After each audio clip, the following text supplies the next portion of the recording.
Tavşanın suyu. Bir vardır, bir de yoktur. Bildiğim masal çoktur. Çok söylemek günah der kimseyi dinlemeyen. Çok yemek ayıp der konuğundan yemek esirgeyen. Konukluk 3 gün derler Anadolu'da. 3 gün sonra katıl evin işine gücüne tasasına. Ama 3 gün yan gelip yatmak, ikrama batmak işin kolayı mı? Bakalım ev sahibinin aşı ekmeği var mı? Kimi benciller bunu hiç düşünmezmiş. Kış demez, yaz demez, yolda ilk rastladıkları evin kapısını çalar, Tanrı misafiri der, konuk olurlarmış. 1-2 gün sonra yine böyle başka eve. Hele ev sahibinin yüzü yumuşaksa, bizim Nasrettin Hoca gibi iyi adamsa 1-2 günle de yetinmez, haftayı bulurlarmış. Nasrettin Hoca okumuş adam. İnsanlar çaresiz olmasa arsızlık etmez, eğitilseler yüzsüzlük etmezler uğraşırmış, öğüt verip eğitmeye çalışırmış. Bir gece hocanın kapısı çalınmış, kalkıp açmış bir avcı. "Kusura bakma hoca, yolda kaldım." Hoca acele çay koyup peynir ekmek çıkarmış, sonra da konağa bir güzel yatak yapmış. Konuk sabah giderken heybesinden besili bir tavşan çıkarmış. "Al hoca, afiyetle ye." demiş. Hoca hem sevinmiş hem de biraz naz etmiş. "Kalsaydın, tavşanı kızartsaydım, bir de pilav yapsaydım." demiş. "Sağ ol hoca, yemişle beraber ben tavşan sevmem." Misafir gitmiş, bir hafta sonra 3 adam gelmiş gene gece yarısı. "İyi geceler hoca, biz sana tavşan getiren avcının komşularıyız." Hoca bu adamları 3 gün ağırlamış, önlerine yemek çıkarırken şakalar etmiş. "İşte bu yahni o tavşanın etinden, bu pilav o tavşanın suyundan." demiş. 3 gün sonra 3 adam daha, "Selamun aleyküm hoca, biz sana tavşan getiren avcının komşularının komşularıyız." demiş. Hoca ne yapsın? Cömertliği duyulmuş bir kere, yüzünü eğmemiş, evde ne varsa taşımış 3 gün 3 gece. Gene şakalarla, eğlentilerle. "Kusura bakmayın, pek bir şey kalmadı da tavşandan, suyuna çorba yaptım, ciğeriyle bulgur." demiş. Bu misafirler de gitmiş ama daha yerleri soğumadan yenileri gelmiş. "Biz sana tavşan getiren avcının komşularının komşularının dayılarıyız." demişler. Ve sürüp gitmiş bu. Komşusunun komşusunun komşusu sözü. Hocanın sabrı bitmiş sonunda.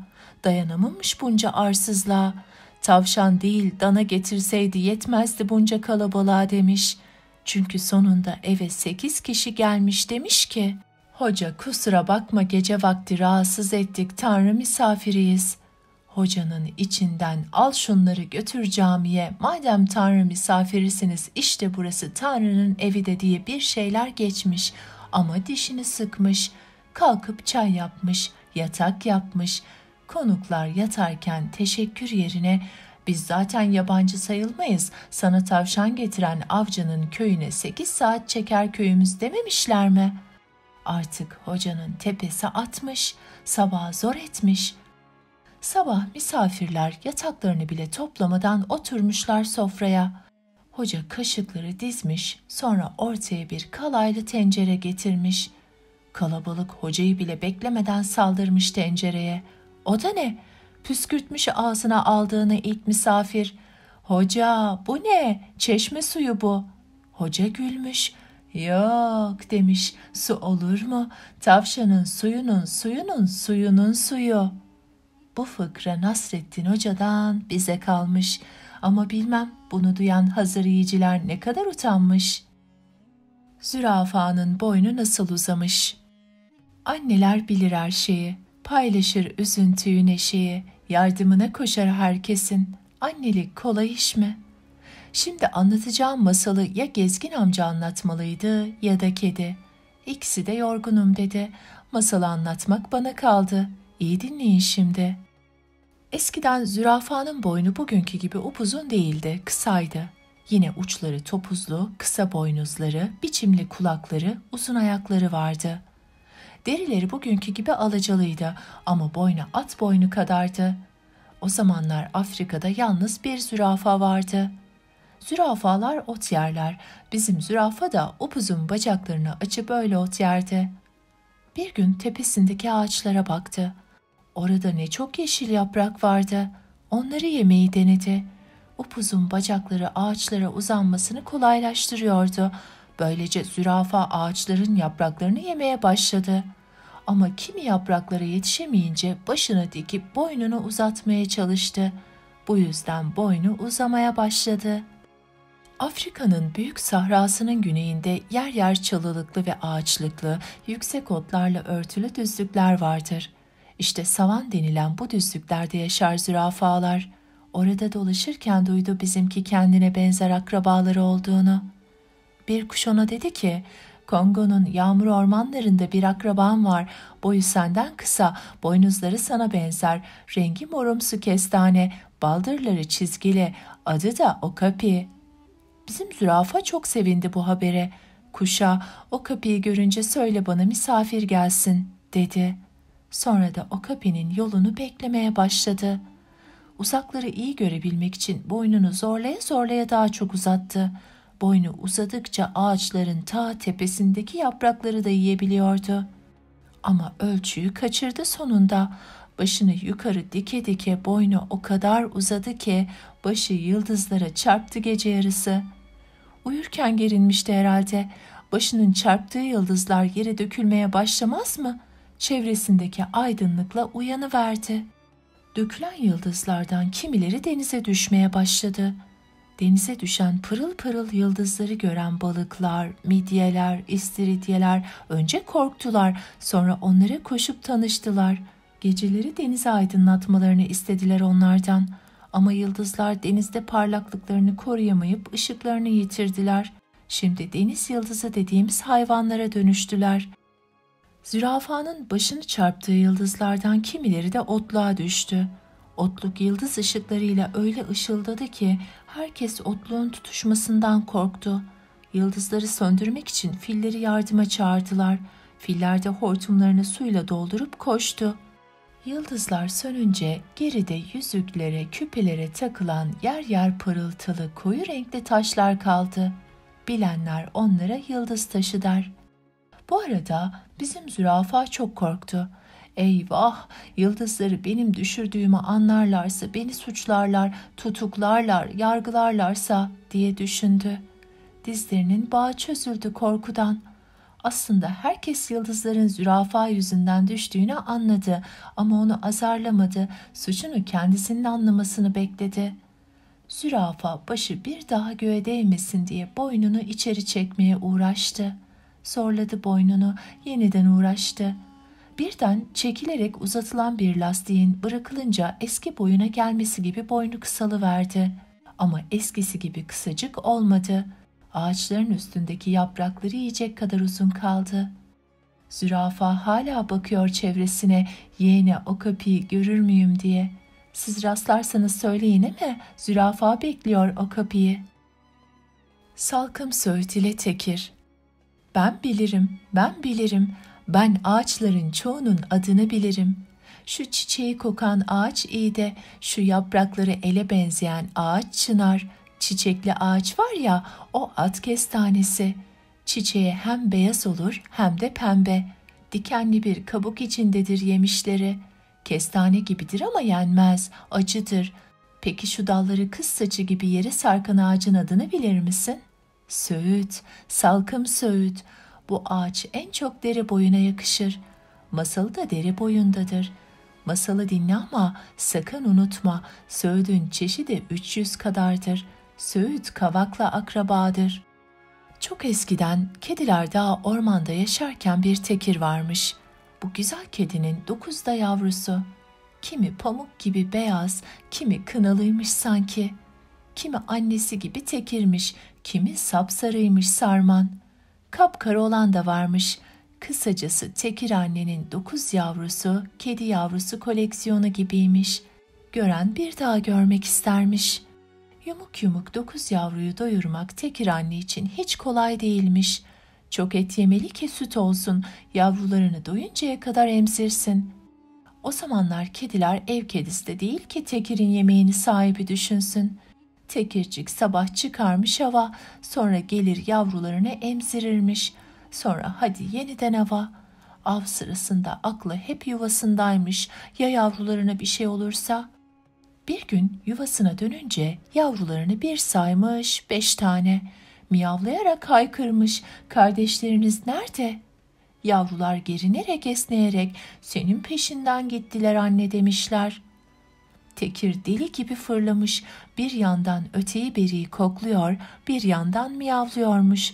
Neredesiniz yavrularım, neredesiniz? Bu arada gördüğü hayvanları da sorup duruyormuş. Yavrularımı gördünüz mü? Sonunda birinin sesini duymuş. En çok kendine benzeyeni miyavlıyormuş. Yetiş, kurtar bizi anne. Tekir sesin geldiği yere gitmiş ki ne görsün? Koca bir ırmak. Yavrular bu ırmakta sürükleniyor. Kendini atsa yüzme bilmiyor. Üstelik yalnız birini kurtarabilir. Ya ötekiler ne olacak? Çaresizlikle ağlamaya başlamış. Miyav miyav yetişin, yavrularıma yardım edin. Kimse yanıt vermemiş Tekir'in feryatlarına. Yalnız Salkım Söğüt uğultuyla üzülme kardeşim, şimdi kurtarırız onları demiş. Tekir bakmış ki kendine seslenen söğüt ağacı dallarında sarkıtıyor ırmağa, seslenmiş yavrularına. Korkmayın, tutunun Söğüt ablanın dallarına. Ne o, şaştınız mı? Salkım Söğüt'ün kızı da var, erkeği de. Az ötedeki Söğüt ağabey de eğmiş dallarını. Biraz sonra yavrular çıkmışlar kenara. Islatmışlar, korkmuşlar. Tekir önce popolarına birer pençeyle tokat atmış. Boğazlarına kaçan su çıkmış böylece. Sonra onları birer birer enselerinden tutup yuvaya taşımış. Sonra da söğütlere teşekkür etmiş. Salkım söğütler gülümsemiş. İşte o günden beri dere kenarlarındaki, ırmak kenarlarındaki salkım söğütler suya düşmüş bir yavru hayvan varsa tutunsun diye dallarını suya sarkıtırlar. Onların kedi yavrularını kurtardığını bilenler de söğütlerin tomurcuklarına pisicik derler. Salkım söğütler yetiştikleri her yerde sevilir. Dalları gelin tellerine, genç kız saçlarına benziyor diye değil, yardımsever oldukları için. Sen de sever misin söğütleri terlikçiğim? Bak söğüdün adlarına: salkım söğüt, sorgun, ak söğüt, keçi söğüdü, boz söğüt, acem söğüdü, erguvani söğüt. Bunlar bizim topraklarda yetişenler. Akrabası kavakla birlikte çok çeşidi var söğüdün. Ya, yum gözlerini bakalım, yarın sana bir söğüt alalım. Fırtına. Seydi Ali Reis 16. yüzyılda yaşamış bir denizcimiz. Başından bir sürü serüven geçmiş, bu serüvenleri bir gezgin olarak kaleme almıştır. Dinleyeceğiniz öykü onun Hindistan'dan yola çıkıp İstanbul'a gelişini anlatan kitabındandır. Günlerden bir gün Tanrı yardımcımız olsun diyerek Hint denizine açıldık. Rüzgar güzel estiğinden Yemen'e doğru yol alıyorduk. Birkaç gün geçtikten sonra iyice açılmıştık.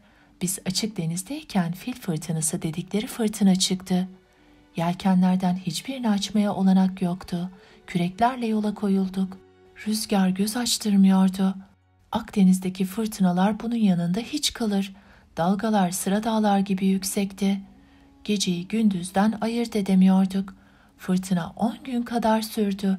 Bir gün bile durgunluk göstermedi. Denizde 2 gemi büyüklüğünde, hatta daha da büyük balıklar gördük. Kılavuzlarımız dokunmazlar korkmayın diyerek yüreklerimize su serpti. Daha sonra deniz kabardı. Buralarda bu gelgit olayına çok rastlandığı için denizin kabarmasının etkisiyle Çekit Körfezi'ne yaklaştık. Orada deniz aygırları, büyük yılanlar, dev kaplumbağalar, ahtapotlar gördük. Denizin rengi değişip beyaza döndü. Kılavuzlarımız girdap diye bağırışmaya başladılar. Ardından aman buradan kaçalım dediler. Bunlara düşen gemilerin kurtulamadıklarını yazar deniz kitapları. Yelkenleri bağlayıp olduğumuz yerde çabalayarak denizin çekilmesini bekledik. Sonunda deniz çekilmesi gerçekleşti. Yelkenleri açıp oradan uzaklaştık. Rüzgar yeniden arttı. Gemilerin dümenleri kullanılmaz oldu. Dümene ipler takıp 2'şer ipte 4'er kişiden 8 kişi dümeni güçlükle çevirebiliyorduk.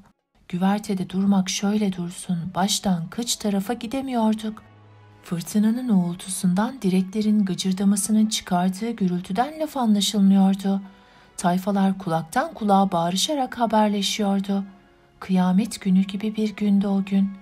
Sonunda zorlukla Kücerat'a vardık ama neresinde olduğumuzu bilmiyorduk. Kılavuzlar birden "Önümüzde kayalıklar var, gözünüzü dört açın" diye bağırdılar.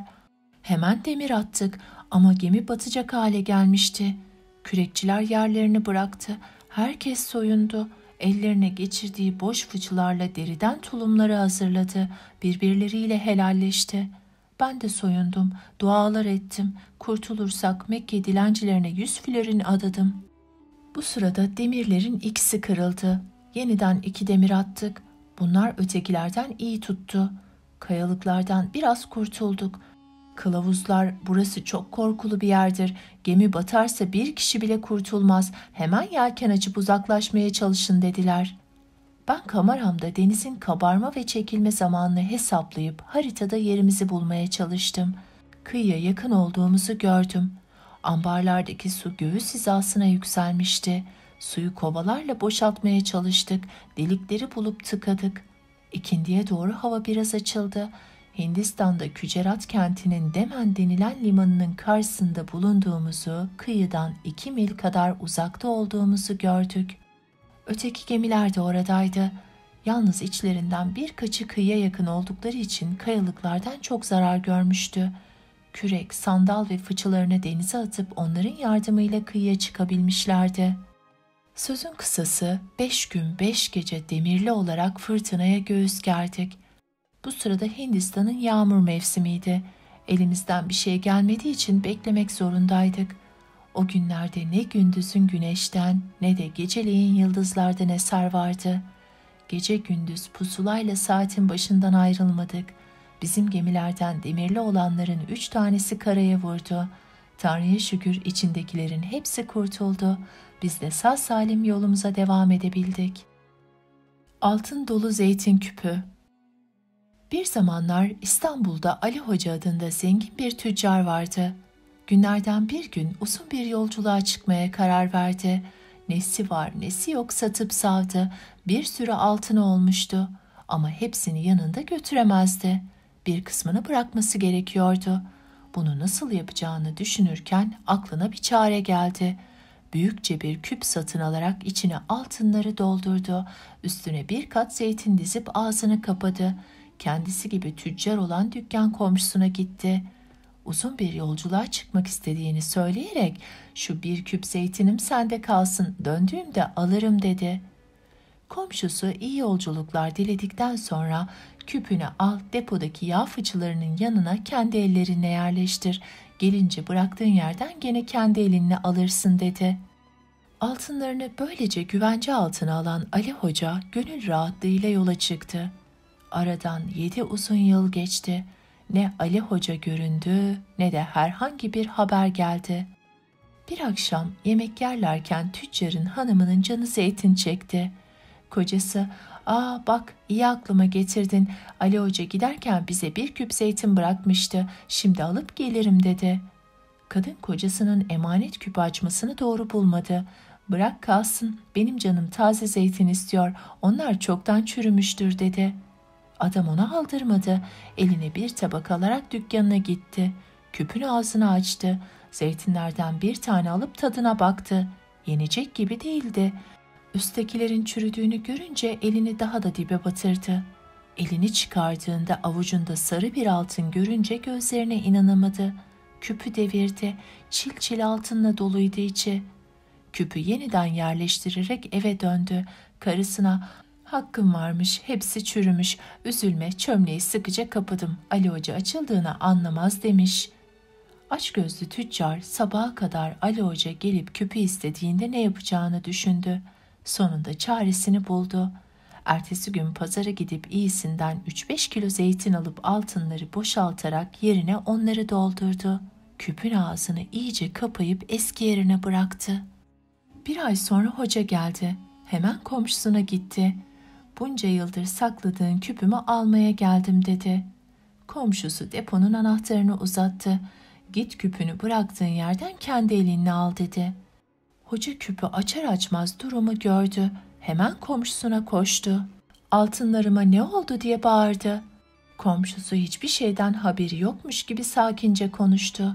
Tövbe tövbe, ben sana iyilik ettim, sen beni hırsızlıkla suçluyorsun. Küpü bırakırken altından söz etmemiştin. Kimse dokunmadı küpüne. İçinde altın vardıysa içindedir gene. Hoca adamın yalan söylediğini bildiğinden kadının karşısına çıktı. Kadı ikisini de dinledikten sonra kimse görmediğinden altınları Ali Hoca'nın komşusunun çalıp çalmadığının belli olmadığını söyleyerek adamı suçsuz buldu. Bu büyük haksızlığa dayanamayan Ali Hoca davasına bakması için sadrazama başvurdu. Sadrazam o gece adamlarıyla kenti dolaşmaya çıktı. Kentin arka sokaklarından saraya dönerlerken bir sürü çocuğun ay ışığında bir arsalıkta toplanmış olduğunu gördüler. Aralarında oyun oynuyorlardı. Çocuğun biri "Ben kadıyım, çabuk bana Ali Hoca ile onu dolandıran komşusunu getirin" dedi. Sadrazam kendisine yapılan başvuruyu düşünerek oyunu dikkatle izlemeye koyuldu. Kadı olan çocuğun önüne 2 çocuk geldi. Önce Ali Hoca olanı derdini anlattı. Sonra komşusu olan çocuk konuştu. Yemin ederek küpün içinde altın olduğunu bilmediğine, küpede dokunmadığını söyledi. Kadı olan çocuk onu susturdu. "Getirin de bir de şu küpü görelim" dedi. Ali Hoca olanı büyükçe bir taş bulup kadının önüne koydu. Kadı olanı küpe bir göz atıp "Şu zeytinlerden bir tane verin de tadına bakalım" dedi. Ali Hoca olanı yerden ufak bir taş alıp verdi. Kadı olanı ağzını şapırdatarak "Pek güzelmiş ama anlamadığım bir şey var. Zeytin dediğin 7 yıl durur mu? Hiç çürümez mi bunlar? Hemen 2 zeytinci çağırın bana." Çocuklardan ikisi zeytinci oldular. Kadı olanı "Zeytin kaç yıl bozulmadan durabilir?" diye sordu. Zeytinci çocuklar 3 yıl bile dayanmaz dediler. Kadı olanı küpü gösterdi. "Peki bunun içindekiler kaç yıllık?" "Bu yılın efendim, taze zeytin bunlar." Kadı olanı "Nasıl olur? Ali Hoca bunları küpe 7 yıl önce doldurup bu tüccara bırakmış, o da küpe dokunmadığına yemin ediyor." Zeytinciler söylediklerinden caymayınca kadı olanı biraz düşünür gibi yaptıktan sonra kararını verdi. "Atın zindana bu hırsızı." Sadrazam oyundan çok etkilenmişti. Adamlarına yarınki mahkemeye çocuk kadı ile birlikte esas kadıya Ali Hoca'nın küpünü bir de 2 zeytinci getirmelerini söyledi. Saraydaki mahkemede sadrazam çocuğun yargılayacağını söyledi. Çocuk gece oynadıkları oyunu yineledi. Gerçek zeytinciler küpteki zeytini inceleyip taze olduğunu söylediler. Tüccarın yalanı hemen ortaya çıktı. Adam yalvarıp 2 katı altın ödeyeceğini söyledi. Çocuk sadrazama baktı. Sadrazam "Götürün bu hırsızı, cezasını çeksin" dedi. O günden sonra sadrazam kadılık yapan çocukla arkadaşlarını koruması altına alıp okuttu. Böylece sokak çocukluğundan kurtuldular. İhtiyar atın özlemi. Miyav vardı, miyav vardı, mırnav vardı, mırnav yoktu. Dedemin kuyruğu güdük, gözleri yumukken uzaklarda bir köy vardı. Bu köyde yalnızca hayvanlar yaşardı. İnsanlar o köyden çok uzaktaydı.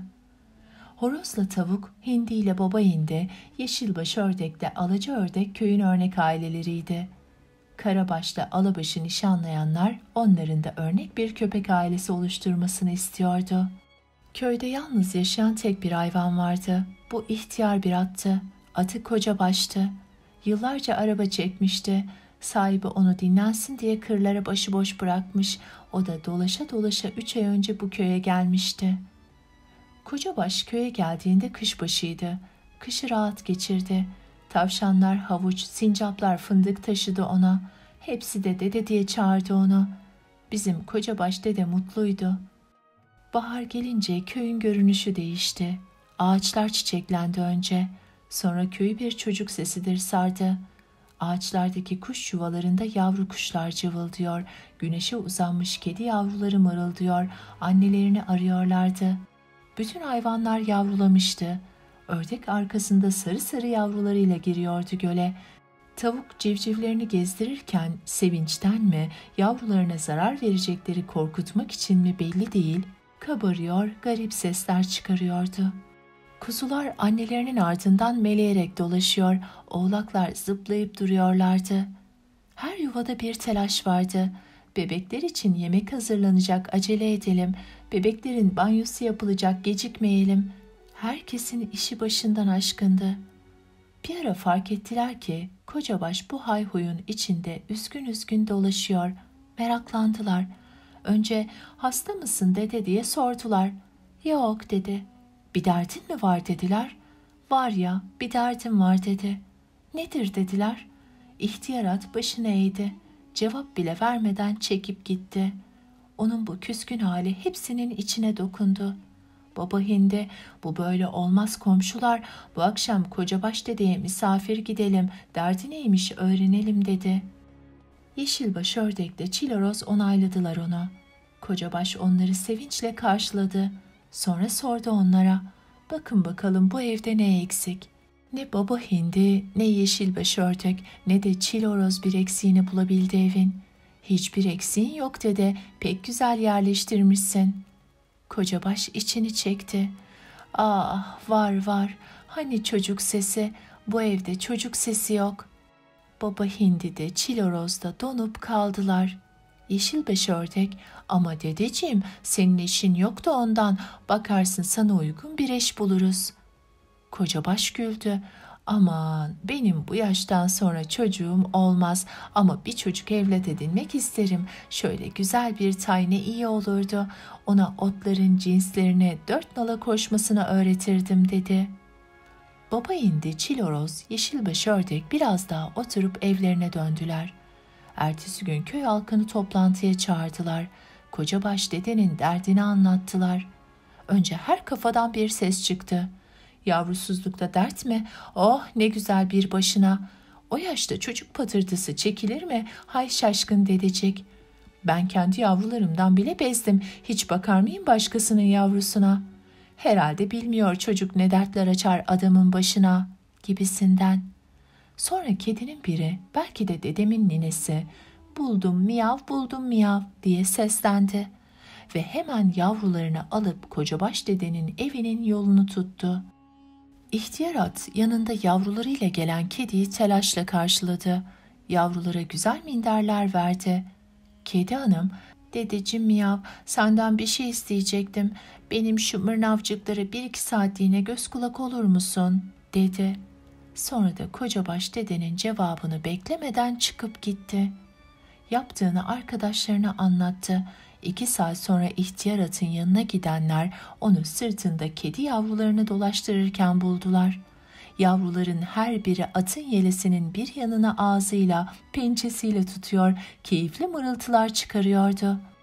Yaz ayları ihtiyar atın köyün yavrularına çocuk bakıcılığı ya da dadılık etmesiyle geçti. Civcivler, sincaplar, kuzular onun yanına gitmek için can attılar. Kocabaş ağaçların altında durup yuvalardaki kuş yavrularına bile bakıcılık etti. Kendi başlarına uçmayı deneyip yuvadan düşmesinler diye. Yaz sonunda yavruların hemen hepsi büyümüştü. İhtiyar at bakıcılık ettiği yavruların akşamları uğrayıp onunla konuşmasına alışmıştı. Bir akşam kedicik, ördekçik ve eğri ibikle horozcuk koşa koşa geldiler. Koş dede, köyün yakınında tanımadığımız bir yavru var, dilimizden anlamıyor dediler. Kocabaş yavruları sırtına attığı gibi köy sınırına koştu. Orada ne gördü dersiniz? Bir at yavrusu yani tay mı? Hayır. Bir sıpa yani bir eşek yavrusu. Sıpacık yalnız kaldığı için korkmuştu, ağlıyordu. Kocabaş ona yaklaştı, onu yalayarak, okşayarak yatıştırdı. Meğer sıpanın annesi ölmüş, sahibi de sıpayı kovmuş, sıpacık dünyada bir başına kalmış. Kocabaş dede sıpayı evlat edindi, ona kendi yavrusu gibi baktı. Köyün en mutlu evi oldu ihtiyar atın evi. Sıpa da Kocabaş dedeyi hem sevdi hem saydı. Yıllarca birlikte mutlu yaşadılar. İhtiyar baykuş yavrularına ve öğretmenlik ettiği tüm kuşlara bu olayı yazdırdı. Dedi ki, sevgi emek ister. Miyav miyav, siz de arkadaşlarınızı sevin, komşularınızla iyi geçinin eme. İpek böceğinin masalı. Bir vardı, bir yoktu. Eskiden Hindistan'da altın saçlı bir prenses yaşıyordu. Prensesin kötü bir üvey annesi vardı.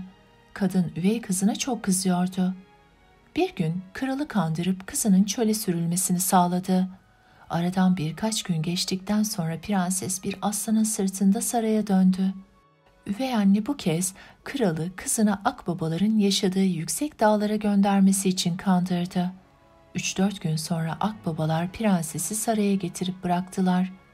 Bu da olmayınca üvey anne prensesi denizin ortasındaki ıssız bir adaya gönderdi. Kızı gören balıkçılar onu alıp yine saraya getirdiler. Şimdi yapılacak bir şey vardı. Üvey anne de onu yaptı. Sarayın bahçesine derin bir kuyu kazdırdı. Prensesi içine atıp üstünü toprakla örttürdü.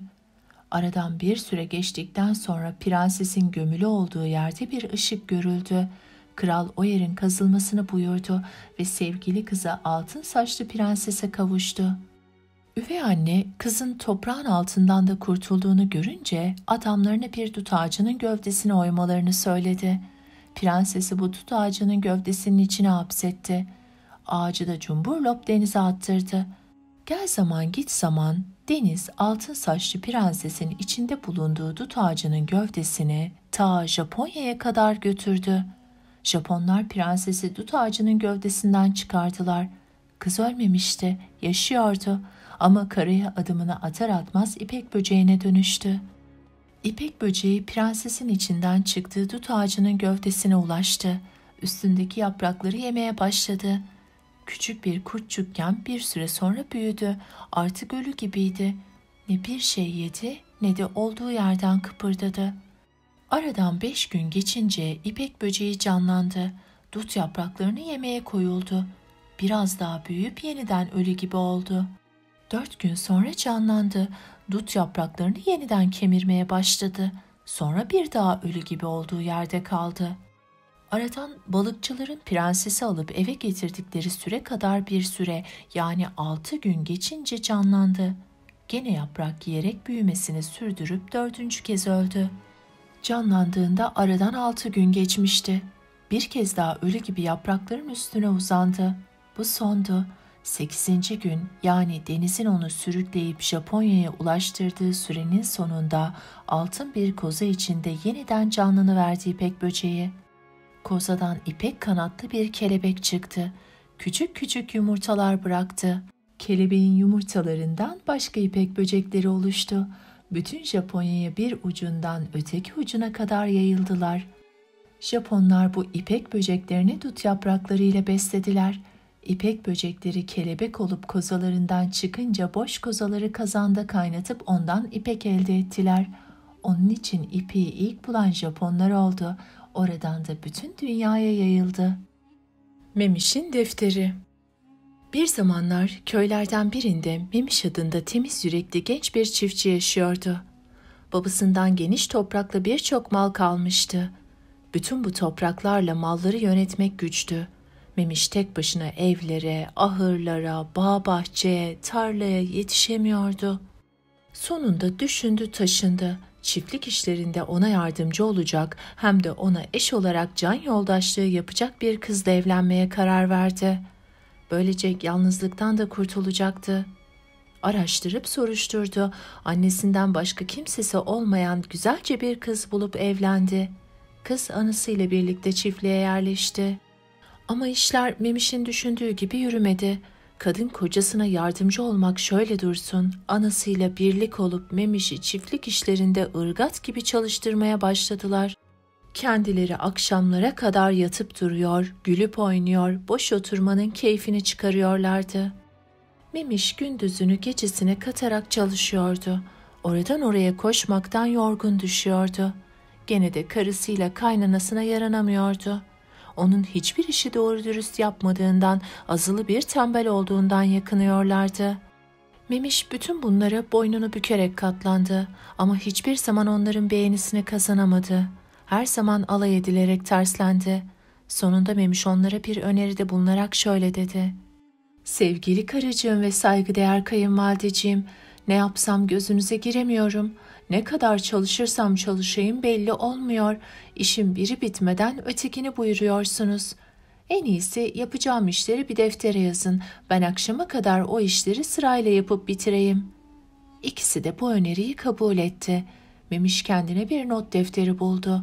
Kadınlar sabahtan başlayarak gece yarısına kadar onun yapacağı bütün işleri sırasıyla bir bir bu deftere yazdılar.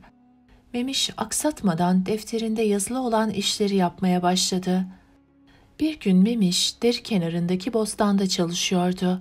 Karısıyla kaynanası da derenin kıyısında çamaşır yıkıyordu.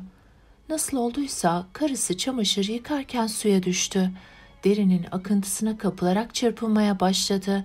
Bir yandan da "İmdat, imdat!" diye bağırmaya başladı. Memiş imdat sesini duyup derenin kıyısına gitti. Karısı derenin azgın suları içinde sürükleniyordu.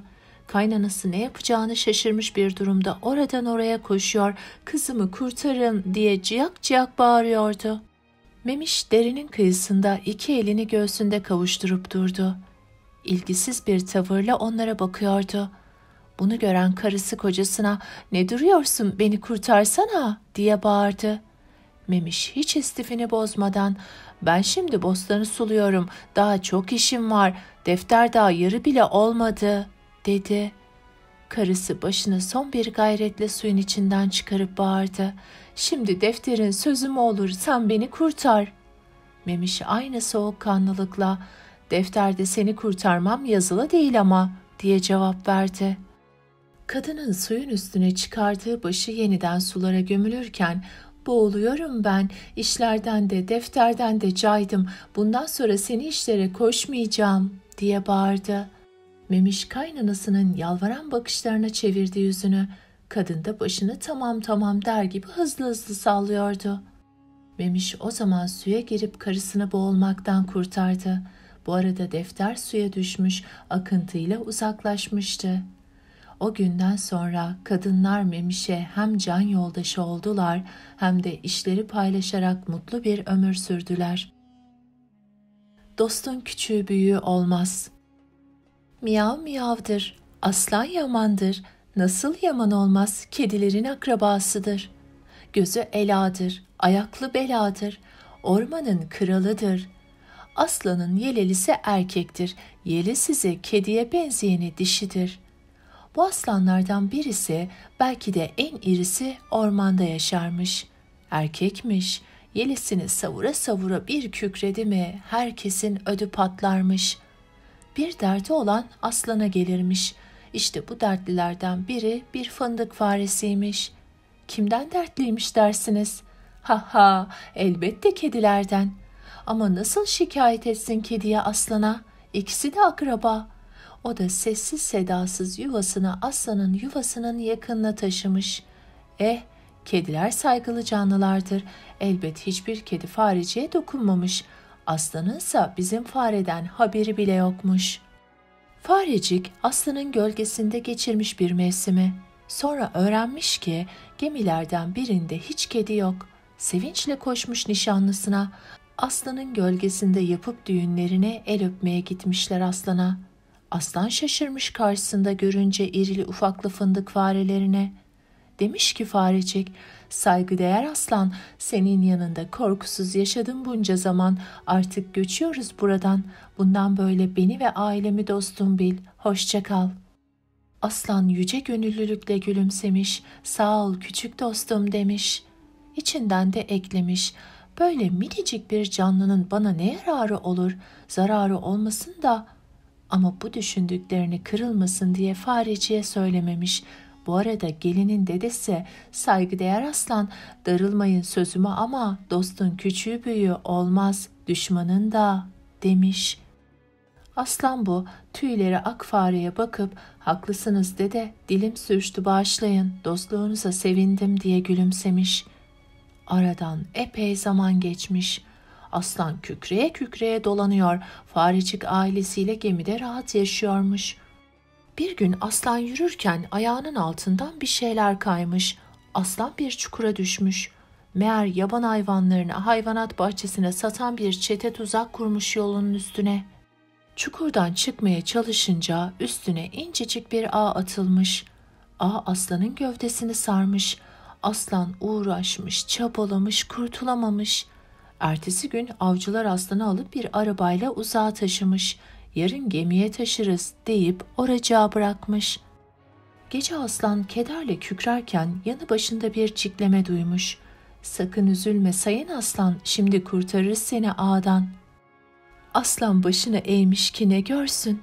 Küçük farecik kendisi gibi bir fare ordusuyla yanı başında. Bir anda fareciklerin dişleri koparıp atmış ağa. Aslan özgür kalınca sağ olun dostlarım, dostun gerçekten de küçüğü büyüğü olmazmış demiş. Farecikler aslanın uzaklaşışına bakmışlar. Bu hikaye de unutulmasın diye bir geminin duvarına yazmışlar. Miyav miyav, miyav. Bu öyküyü gemi kedisi büyük büyük dayım öğrenmiş, kendisi farece de bilirmiş. Bu öyküyü kediceye çevirmiş. Aslana iyilik eden fareciye de dokunmamış. Ergenekon'dan çıkış. Burada yaşayan Oğuz Türkleri öteki Türk boylarına benzemezdi. Ne çekik gözlü, sarı derili Moğollara ne de Tatarlara benzerdi. Ak tenli, ela ya da mavi gözlü güzel insanlardı. Ana dilleri Türkçeydi. At onların en yakın dostu arkadaşıydı. Kanat olup ilden ile uçururdu onları. Ortaç Tanrı Dağı'nda şirin mi şirin bir ülkeydi. Tanrı Dağı'nın doruğundan yaz kış kar eksik olmazdı. Her yan yemyeşil ormanlarla kaplıydı. Gökyüzünü delen bu ağaçların arasında geyikler, karacalar, ceylanlar gezerdi. Ormanlardan sonra gelen yüksek yaylalarda yabanıl buğday denilen otlar biterdi. Baharda yeşil olan bu otlar güzün altın sarısına dönerdi. Aralarında laleler, sümbüller, karanfiller açardı. Yaylaların arasındaki derin vadilerden köpüre köpüre ırmaklar akardı. Onlar bu güzel yurtta arabalar üzerine kurulmuş ak çadırlarda yaşarlardı. Oba oba sürüleriyle birlikte konup göçerlerdi. Obalarda Horasan erenleri denilen bilgin kişiler, akı denen sanatkarlar, alperenler diye anılan yiğitler, savaşçılar bulunurdu. Obalar hareket ettiğinde yürüyen bir kent gibi olurdu.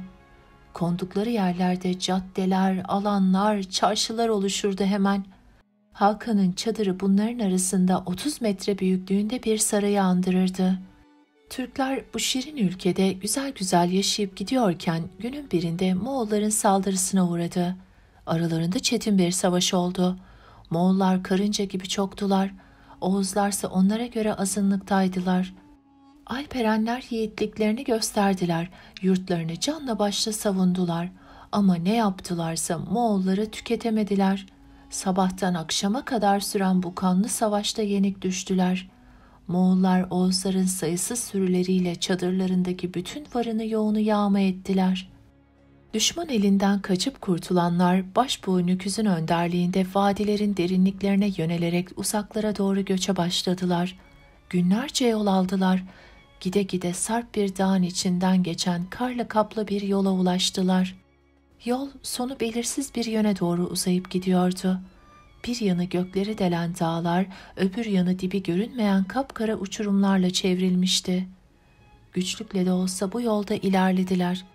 Yol onları dört yanı aşılmaz dağlarla çevrili bir yere götürdü. Burası yemyeşil çayırları olan, kuşların ötüştüğü, ırmakların aktığı güzel bir ülkeydi. Burasını çok beğendiler, adına Ergenekon dediler. Ergenekon'da her türlü yaşam olanaklarını buldular, gittikçe çoğaldılar. Gün geldi Ergenekon'a sığamadıkları gibi yeterince beslenemez oldular. Bolluklar ülkesi ilk yurtlarının özlemi de yüreklerini dağlamaya başladı. Onun için buradan çıkmanın, eski ülkelerine ulaşmanın yollarını aradılar. Aralarında Irkılata dedikleri aksakallı bir demirci ustası vardı. Her gün erkenden kalkıp yollarını kapatan dağları geziyordu. Bir gün bunlardan birinin demirden olduğunu saptadı. Başbuğun yanına gidip dedi ki, yolumuzu kesen şu dağ baştan başa demirdendir. El birliğiyle bir köşesini eritirsek kendimize yol açabilir, Ergenekon'dan çıkıp ülkemize ulaşabiliriz. Başbuğ demirciye gerekeni yapmasını söyledi. Demirci halktan yardım istedi. 70 deriden 70 körük yapıldı, 70 yere odun yığıldı. Yakılan ateşi hep birlikte körüklediler. Aynı anda 70 yerden körüklenen harla ateşe dayanamayan demir tepe erimeye başladı. Demirci ustalığını kullanarak dağda geçebilecekleri kadar bir geçit açtı. Irkıl atı Oğuzların başına geçti. Yiğitler atların üstünde arkasından ilerlediler. Böylece Ergenekon'dan çıktılar, rüzgar olup eski ülkelerine ulaştılar. Düşmanı alt edip barış içinde yeniden mutlu bir yaşam sürdüler. Ferhat ile Şirin. Şiirlere, hikayelere konu olmuş olan imkansız bir aşk masalı olmuştur Ferhat ile Şirin hikayesi. Birbirlerini çok sevmelerine rağmen engellere takılan sevgililerin yüzyıllardır dilinden düşmeyen gerçek bir aşk öyküsüdür. Ferhat yaşadığı dönemin en iyi nakış ustasıdır. Bütün dini yapıların, sarayların süslemelerini o yapmaktadır. Yaptığı süslemelerin ve eserlerin Şirin'e olan bitmeyen sevdasını yansıttığı için çok güzel olduğu rivayet edilir. Ferhat güçlü ve yiğit bir delikanlıdır. Mehmene Banu isimli Amasya Sultan'ın kız kardeşi olan Şirin'e ilk görüşte kalbini kaptırmıştır. Şirin de Ferhat'a sevdalanmıştır. Fakat ikisinin de bilmediği bir şey vardı. Mehmene Banu da Ferhat'ı daha önce görmüş ve aşık olmuştu. Ferhat bir gün Şirin'e istemeleri için ailesini Mehmene Banu'ya gönderir. Mehmene Banu da Ferhat'ı sevdiği için Şirin'i vermek istemez. Fakat kız kardeşine de aşırı bir sevgi ve bağlılığı olduğundan dolayı kardeşini de üzmek istemez. Buna bir çare bulmakta gecikmez. Kızı vermek için Ferhat'a bir şart sunar. Der ki, şehirde su yoktur. Kızı sana vermemi istiyorsan eğer şehre suyu getir. Ben de sana kardeşimi vereyim. Ferhat hiç itiraz etmez önüne sunulan bu imkansız şart karşısında. Ailesi ve çevresindekiler Ferhat'ın bu çılgınca işten vazgeçmesi için çok diller dökerler. Fakat Ferhat aşk için her şeyi göze almıştır. Suyu şehre getirecek ve Şirin'e kavuşacaktı. Kendisine lazım olacak kazma kürek gibi bütün ekipmanı toplayıp düştü yollara. Suyu getirmek için önce plan ve projelere başladı. Günümüzde Şahin Kayası olarak bilinen yerden getirmeliydi suyu. En uygun ve en elverişli yer orasıydı çünkü. Fakat şehre oldukça uzak bir mesafedeydi ama aşkı için yapmalıydı. Koca dağa başlar vurmaya. O vurdukça kazmayı, kayalar parça parça oluyor ve Ferhat kazmayı vura vura ilerliyordu. Mehmene Banu da olanı biteni adım adım takip ediyordu. Günler geçtikçe Ferhat'ın umudu artıyordu. Mehmene Banu da her geçen gün Ferhat'ın suya yaklaştığını görünce karamsarlığa kapılıyor ve buna bir çare düşünüyordu. Ferhat suyu getirmemeliydi. Bu zorlu görevi başaramamalıydı. Çok geçmeden Mehmene Banu'nun aklına bir kurnazlık geldi. Bir cadı bulunması emrini verir ve cadı bulunur. Cadıdan Ferhat'ı durdurmak için bir büyü yapmasını ister. Cadı ise büyü yapmak yerine farklı bir çözüm yolu bulmuştur. Bir kazanda helva kavurur ve helvayı bir kaba koyarak Ferhat'ın kazmakta olduğu dağa doğru yol alır. Ferhat'ı görünce ona şöyle seslenir. Şirin öldü bak, sana helvasından getirdim. Hala hırsla ne vuruyorsun kayalara böyle der. Ferhat bunu duyunca çılgına döner ve elinde bulunan kazmayı havaya fırlatarak Şirin öldüyse bana yaşamak haram der. Havadan yere düşen kazma Ferhat'ın başına isabet eder ve Ferhat oracıkta can verir. Olayı haber alan Şirin hemen kayalıklara gelir ve o da kendini kayalıklardan aşağı atar. Şehir suya kavuşmuştur ama artık ne Ferhat kalmıştır ne de Şirin. Yağmur iyilerin üzerine de yağar, kötülerin üzerine de. Büyücü Mişoşa. Çok eski zamanlarda büyük ve yeşil ormanın tam kalbinde Çadırı kabilesinden çok uzakta olan bir avcı yaşarmış. Eşi öleli yıllar olduğundan bu çadırda anne şefkati olmadan zorluklarla büyütebildiği iki oğluyla birlikte yaşarmış. Babaları ava çıktığında çocuklara eşlik edecek bir tek kuşlarla hayvanlar olurmuş. Hatta minik hayvanlardan bazılarıyla oldukça iyi arkadaşlarmış. Sincap Acıdaumo dallardan dallara zıplar, fındık kabuklarını çadırın tepesine atar, günaydın demek için çadırın kapısını böyle çalarmış. Çok gevezeymiş Sincap, aynı zamanda çok neşeli ve zekiymiş de. Bir sürü şey hakkında durmadan konuşurmuş, karşısındakinin dinleyip dinlememesinde pek umursamazmış. Beyaz yaban tavşanı Vobuse ise diğer arkadaşlarıymış. Bir kış günü ormanda yiyecek hiçbir şey bulunmazken Vaşak Oneoto'ya yem olmak üzereyken çocukların babası tek okla kaçırmış onu. Vobuse hayatını kurtaran adama çok minnettar olmuş. Utangaç bir hayvan olmasına rağmen ara sıra minnettarlığını göstermek için çadıra gelirmiş. Avcı eve genellikle ayı veya geyik gibi büyük avlar getirirmiş. Etleri ufak ufak doğrar tütsülerlermiş ve bu iş bazen günlerce sürermiş. Av hayvanlarının çok bulunmadığı zamanlarda veya kurak mevsimlerde yerlere dökülen kuru dallar üstüne basıldığında ses çıkarıp hayvanları kaçırınca babalarının bir hayvan bulması çok uzun zaman alır. Derken kuraklık başlamış. Çalılarda yemişler bitmiyormuş, otlar kupkuru olmuş, meşe ağaçlarında bile doğru düzgün palamut kalmamış.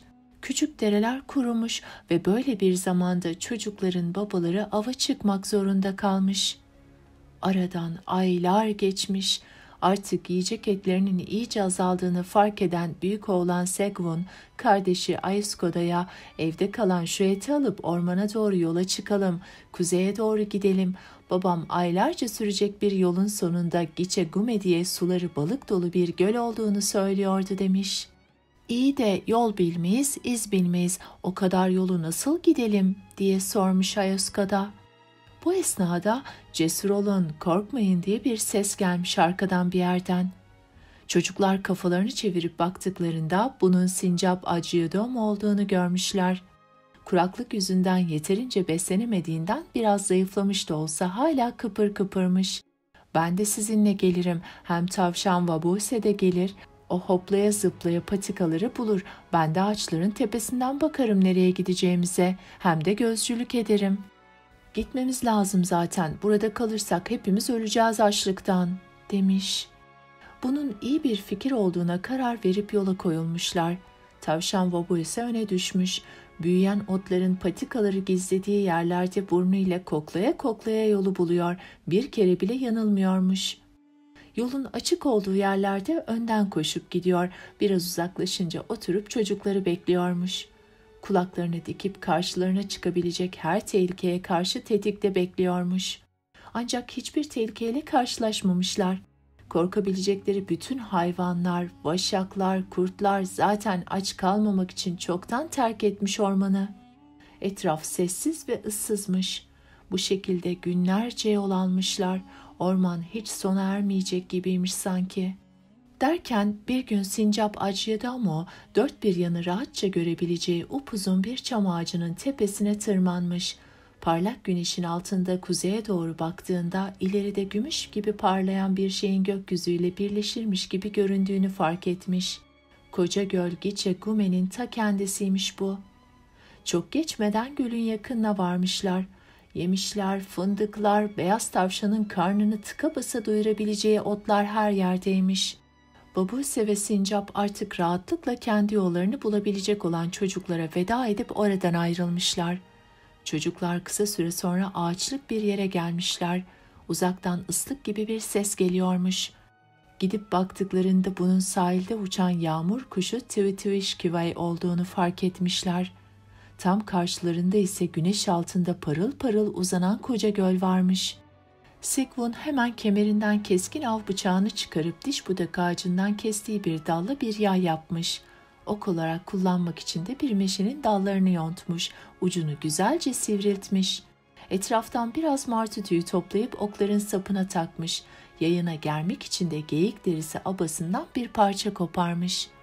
Bu yay ve oku talim yapması için Ayoskoda'ya vererek karınlarını doyurmak için yaban güllerinin tomurcuklarını toplamaya koyulmuş.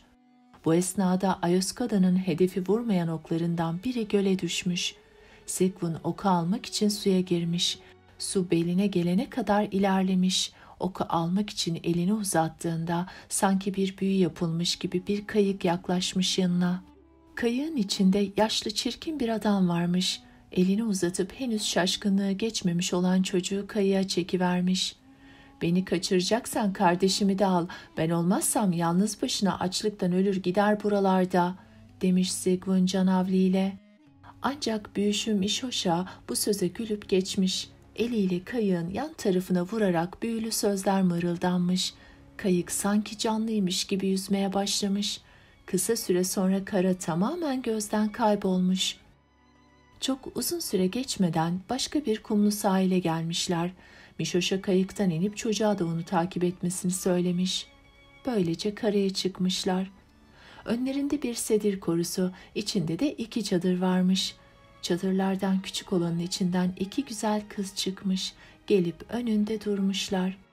Daha önce hayatında hiç kız görmemiş olan Sigmund bunları göklerden inmiş ruhlar zannetmiş. Şaşkınlıkla baka kalmış onlara birazdan kaybolup gideceklerini düşünerek. Kızlar ise hiç gülümsemiyorlarmış ona bakarken. Gözlerinde sadece acı ve üzüntü varmış. "Bunlar benim kızlarım," demiş adam sapsarı dişleriyle kıkırdayarak. Daha sonra kızlara dönmüş. "Sağ salim eve geldim diye sevinmediniz mi? Bu genç delikanlıyı da alıp getirdim yanımda. Hiç mi memnun olmadınız?" diye sormuş. Kızlar kibarca başlarını eğmişler ancak tek bir söz çıkmamış ağızlarından. "Ne zamandır hiç ziyaretçimiz olmuyordu. Çok iyi bir koca olur bu delikanlıdan," demiş adam bu sefer büyük kıza bakarak. Kız anlaşılmayan bir şeyler mırıldanınca Mişoş'a kötü kötü bakmış ona. "Göreceğiz bakalım," demiş kendi kendine uzun kemikli ellerini birbirine sürterek. Bütün bu mırıldanmaların, tuhaf tuhaf bakışların ne anlama geldiğini anlayamayan Sigmund gözlerini 4 açmaya karar vermiş. Neyse ki Mişoş'a zaman zaman dikkatini elden bırakıyormuş. Çadırına gidip Sigmund'u kızlarla yalnız bırakmış. Büyük kız ona yaklaşıp aceleyle "Kızları filan değiliz biz onun. Bizi de seni getirdiği gibi getirdi buraya. İnsanlardan nefret ediyor. Her ay buraya bir delikanlı getirip bana koca olsun diye getirdiğini söylüyor.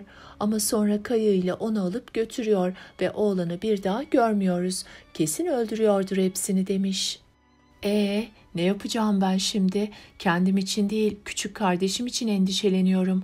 Yapayalnız kaldı hiç bilmediği bir yerde, ölecek açlıktan," demiş Sigmund. "Ah, hala kardeşini düşünüyorsun demek. Ne olursa olsun bizim sana yardım etmemiz lazım. Baykuş Kokokoho var. Bütün gece şu büyük sedir ağacının tepesinde nöbet tutar. Mişoş'a uyuyana kadar bekle. Kendini baştan aşağı onun battaniyesine sarıp bizim çadırın kapısını çal yavaşça. Benim adım Ninimoşa. Bana seslenirsen sana ne yapacağını söylerim," demiş kız. "Ninimoşa, ne güzel bir isim," demiş oğlan kendi kendine. Daha Sigmund teşekkür edemeden kızlar dönüp gitmişler. Derken Mişoş'a çadırdan çıkıp Sigmund'a yanına gitmesini işaret etmiş. Yaşlı adamın keyfi yerindeymiş. Oturup akşam boyu hikayeler anlatmış. Ancak Sigmund bu arkadaşlık numaralarına kanmamış. Büyücü yatıp da uykuya dalınca oğlan kalkmış. Mişoşa'nın battaniyesine sarınıp sessizce çadırdan çıkmış. Kızların çadırına gidip "Ninimoşa" diye fısıldamış. Kalbi küt küt atıyormuş. Çünkü Kızılderili dilinde Ninimoşa sevgilim demekmiş. "Sigmund" diye cevap vermiş kız. Bu isim de bahar anlamına geliyormuş. Kızın dudaklarından kendi adının dökülmesi Sigmund'a adeta güzel bir şarkı gibi gelmiş. Kız çadırdan dışarı çıkmış. "Şu bohçayı al, içinde yiyecekler var, seni birkaç gün idare eder. Mişoşa'nın kayığını al, Şim'in Pol büyülü sözlerini söylersen seni istediğin yere götürür.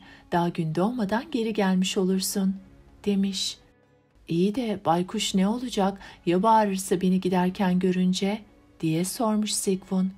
"Biraz kamburunu çıkarak yürü. Mişoşa'nın yürüdüğü gibi aynı. Kokoho seni görünce hüt hüt diye bağıracaktır. Hüt hüt hü diye cevap vereceksin sen de. O zaman gitmene izin verir." Sigmund kendisine söylenenleri harfiyen yerine getirmiş ve kısa süre içinde gölün sularında ilerlemiş. Kıyıya ulaştığında bir sincap ses çıkarmaya başlamış. Bunu duyan kardeşi hemen gelip ona sarılmış. Sigmund çocuğa kalacak bir yer inşa etmiş. Tekrar geleceğini söyleyerek kayığa atlamış. Büyücünün çadırına dönüp uykuya dalmış. Baykuşunun kendisinden başka hiç kimseyi hiçbir yere salmayacağından atı gibi emin olan Mişoş'a hiçbir şeyden şüphelenmemiş. Sevgi nedir bilmediğinden, insanların kafa kafaya verince neler başarabileceğinden de haberi yokmuş elbette. "İyi uyudun mu oğlum? Güzel bir yolculuğa çıkacağız seninle. Bir sürü martının kumlara yumurtalarını bıraktığı bir sahile gideceğiz. Alabileceğimiz kadarını alıp geleceğiz," demiş sabah olduğunda Sigvun'a. Ninimosha'nın söylediklerini hatırlayan Sigvun'un tüyleri diken diken olmuş korkudan. Kız da ona veda ederken gözleri dolu dolu olmuş. Kayık uzaklaşırken Sigvun kılıfına gizlice yerleştirdiği av bıçağını eliyle yoklamış ve gözlerini bir an olsun Mishosha'dan ayırmamış. Kayık adaya yaklaştığında yerlerde duran bütün martılar aynı anda havalanıp tepelerinden uçarak uzaklaşmışlar. "Sen yumurtaları toplamaya başla, ben de kayığa göz kulak olayım," demiş büyücü. Yaşlı adamla yan yana durmak zorunda kalmadığına sevinen Sigvun kayıktan inmiş. Tam o sırada büyücü var gücüyle martılara bağırmaya başlamış. "Hey tüylü kardeşlerim, size bir insan kurban etme sözü vermiştim. Siz de beni efendiniz yapacaktınız. İşte kurbanım burada. Gelin güzelce doyurun karnınızı." Bunları söyleyip kayığının kenarına vurarak uzaklaşmış. Oğlanı kuşların insafına bırakmış. Martılar tiz çığlıklar atarak Sigvun'a doğru uçmaya başlamışlar. Oğlan daha önce böylesi bir yaygarayı hayatında duymamış. 10.000 kanat aynı anda çırpılıyor, havada neredeyse bir fırtına çıkarıyorlarmış. Hepsi birden adeta bir bulut gibi üstüne gelirken Sigvun yerinden kıpırdamamış bile. Savaş çığlığını atıp ona yaklaşan ilk kuşu yakalamış. Boynundan tutup yukarı kaldırmış, av bıçağını kılıfından çıkarıp diğer eliyle yukarı kaldırmış. "Durun, durun ahmak hayvanlar, ulu ruhun intikamından korkun," diye bağırmış. Kuşlar saldırmayı kesmişler ancak etrafında daireler çizmeye devam ediyorlarmış. "Dinleyin beni martılar, ulu ruh size bu canı insanlara hizmet edin diye verdi. Siz de beni bütün hayvanlara ve kuşlara hükmeden beni öldürmeye mi kalkacaksınız?" diye bağırmış Sigvun tekrar. "Ama Mishosha çok kudretli, seni parça parça etmemizi söyledi bize," diye bağırmış martılar. "Mishosha Manitou filan değil, altı üstü habis bir büyücü o kadar. Siz de kötü emelleri için kullanmak istiyor. Beni sırtınıza alıp o adaya geri götürün. Parça parça edilmesi gereken biri varsa eğer Mishosha'dan başkası değildir," demiş Sigvun bu sefer. Bunun üzerine Mishosha'nın kendilerini kandırdığına ikna olan martılar bir araya toplanmışlar. Sigvun'u sırtlarına alıp rüzgarla birlikte yükselmişler. Suların üstünden uçarak büyücüden bile önce adaya ulaşmışlar. Ninosha Sigvun'u görünce çok sevinmiş. "Yanılmamışım, ulu ruh seni koruyup kolluyor. Ancak Mishosha durmak bilmeyecektir. Seni öldürmek için her yolu deneyecektir. Dikkatli olmalısın," demiş. Bu esnada büyücü kayığıyla kıyıya varmış. Sigvun'u gördüğünde sanki şaşırmamış da mutlu olmuş gibi yalandan gülümsemiş. Ama mutlu olmak gibi hisler de ona pek uzak olduğundan gülümsediğini zannederken yaptığı şey aslında dişlerini sıkıp homurdanmakmış. Sırtlanlar dışında hiçbir canlının gülüşü bu kadar biçimsiz değilmiş. "Ah evladım, beni yanlış anlama. Bütün bunları sırf senin cesaretini sınayabilmek için yaptım. Böyle cesur bir delikanlı kızım Ninimosha için harika bir eş olacaktır. Ah şu halinize bak, birlikte ne kadar da tatlı görünüyorsunuz," demiş en sonunda zar zor. Ninimosha yüzündeki tiksinti ifadesini saklayabilmek için başını çevirmiş.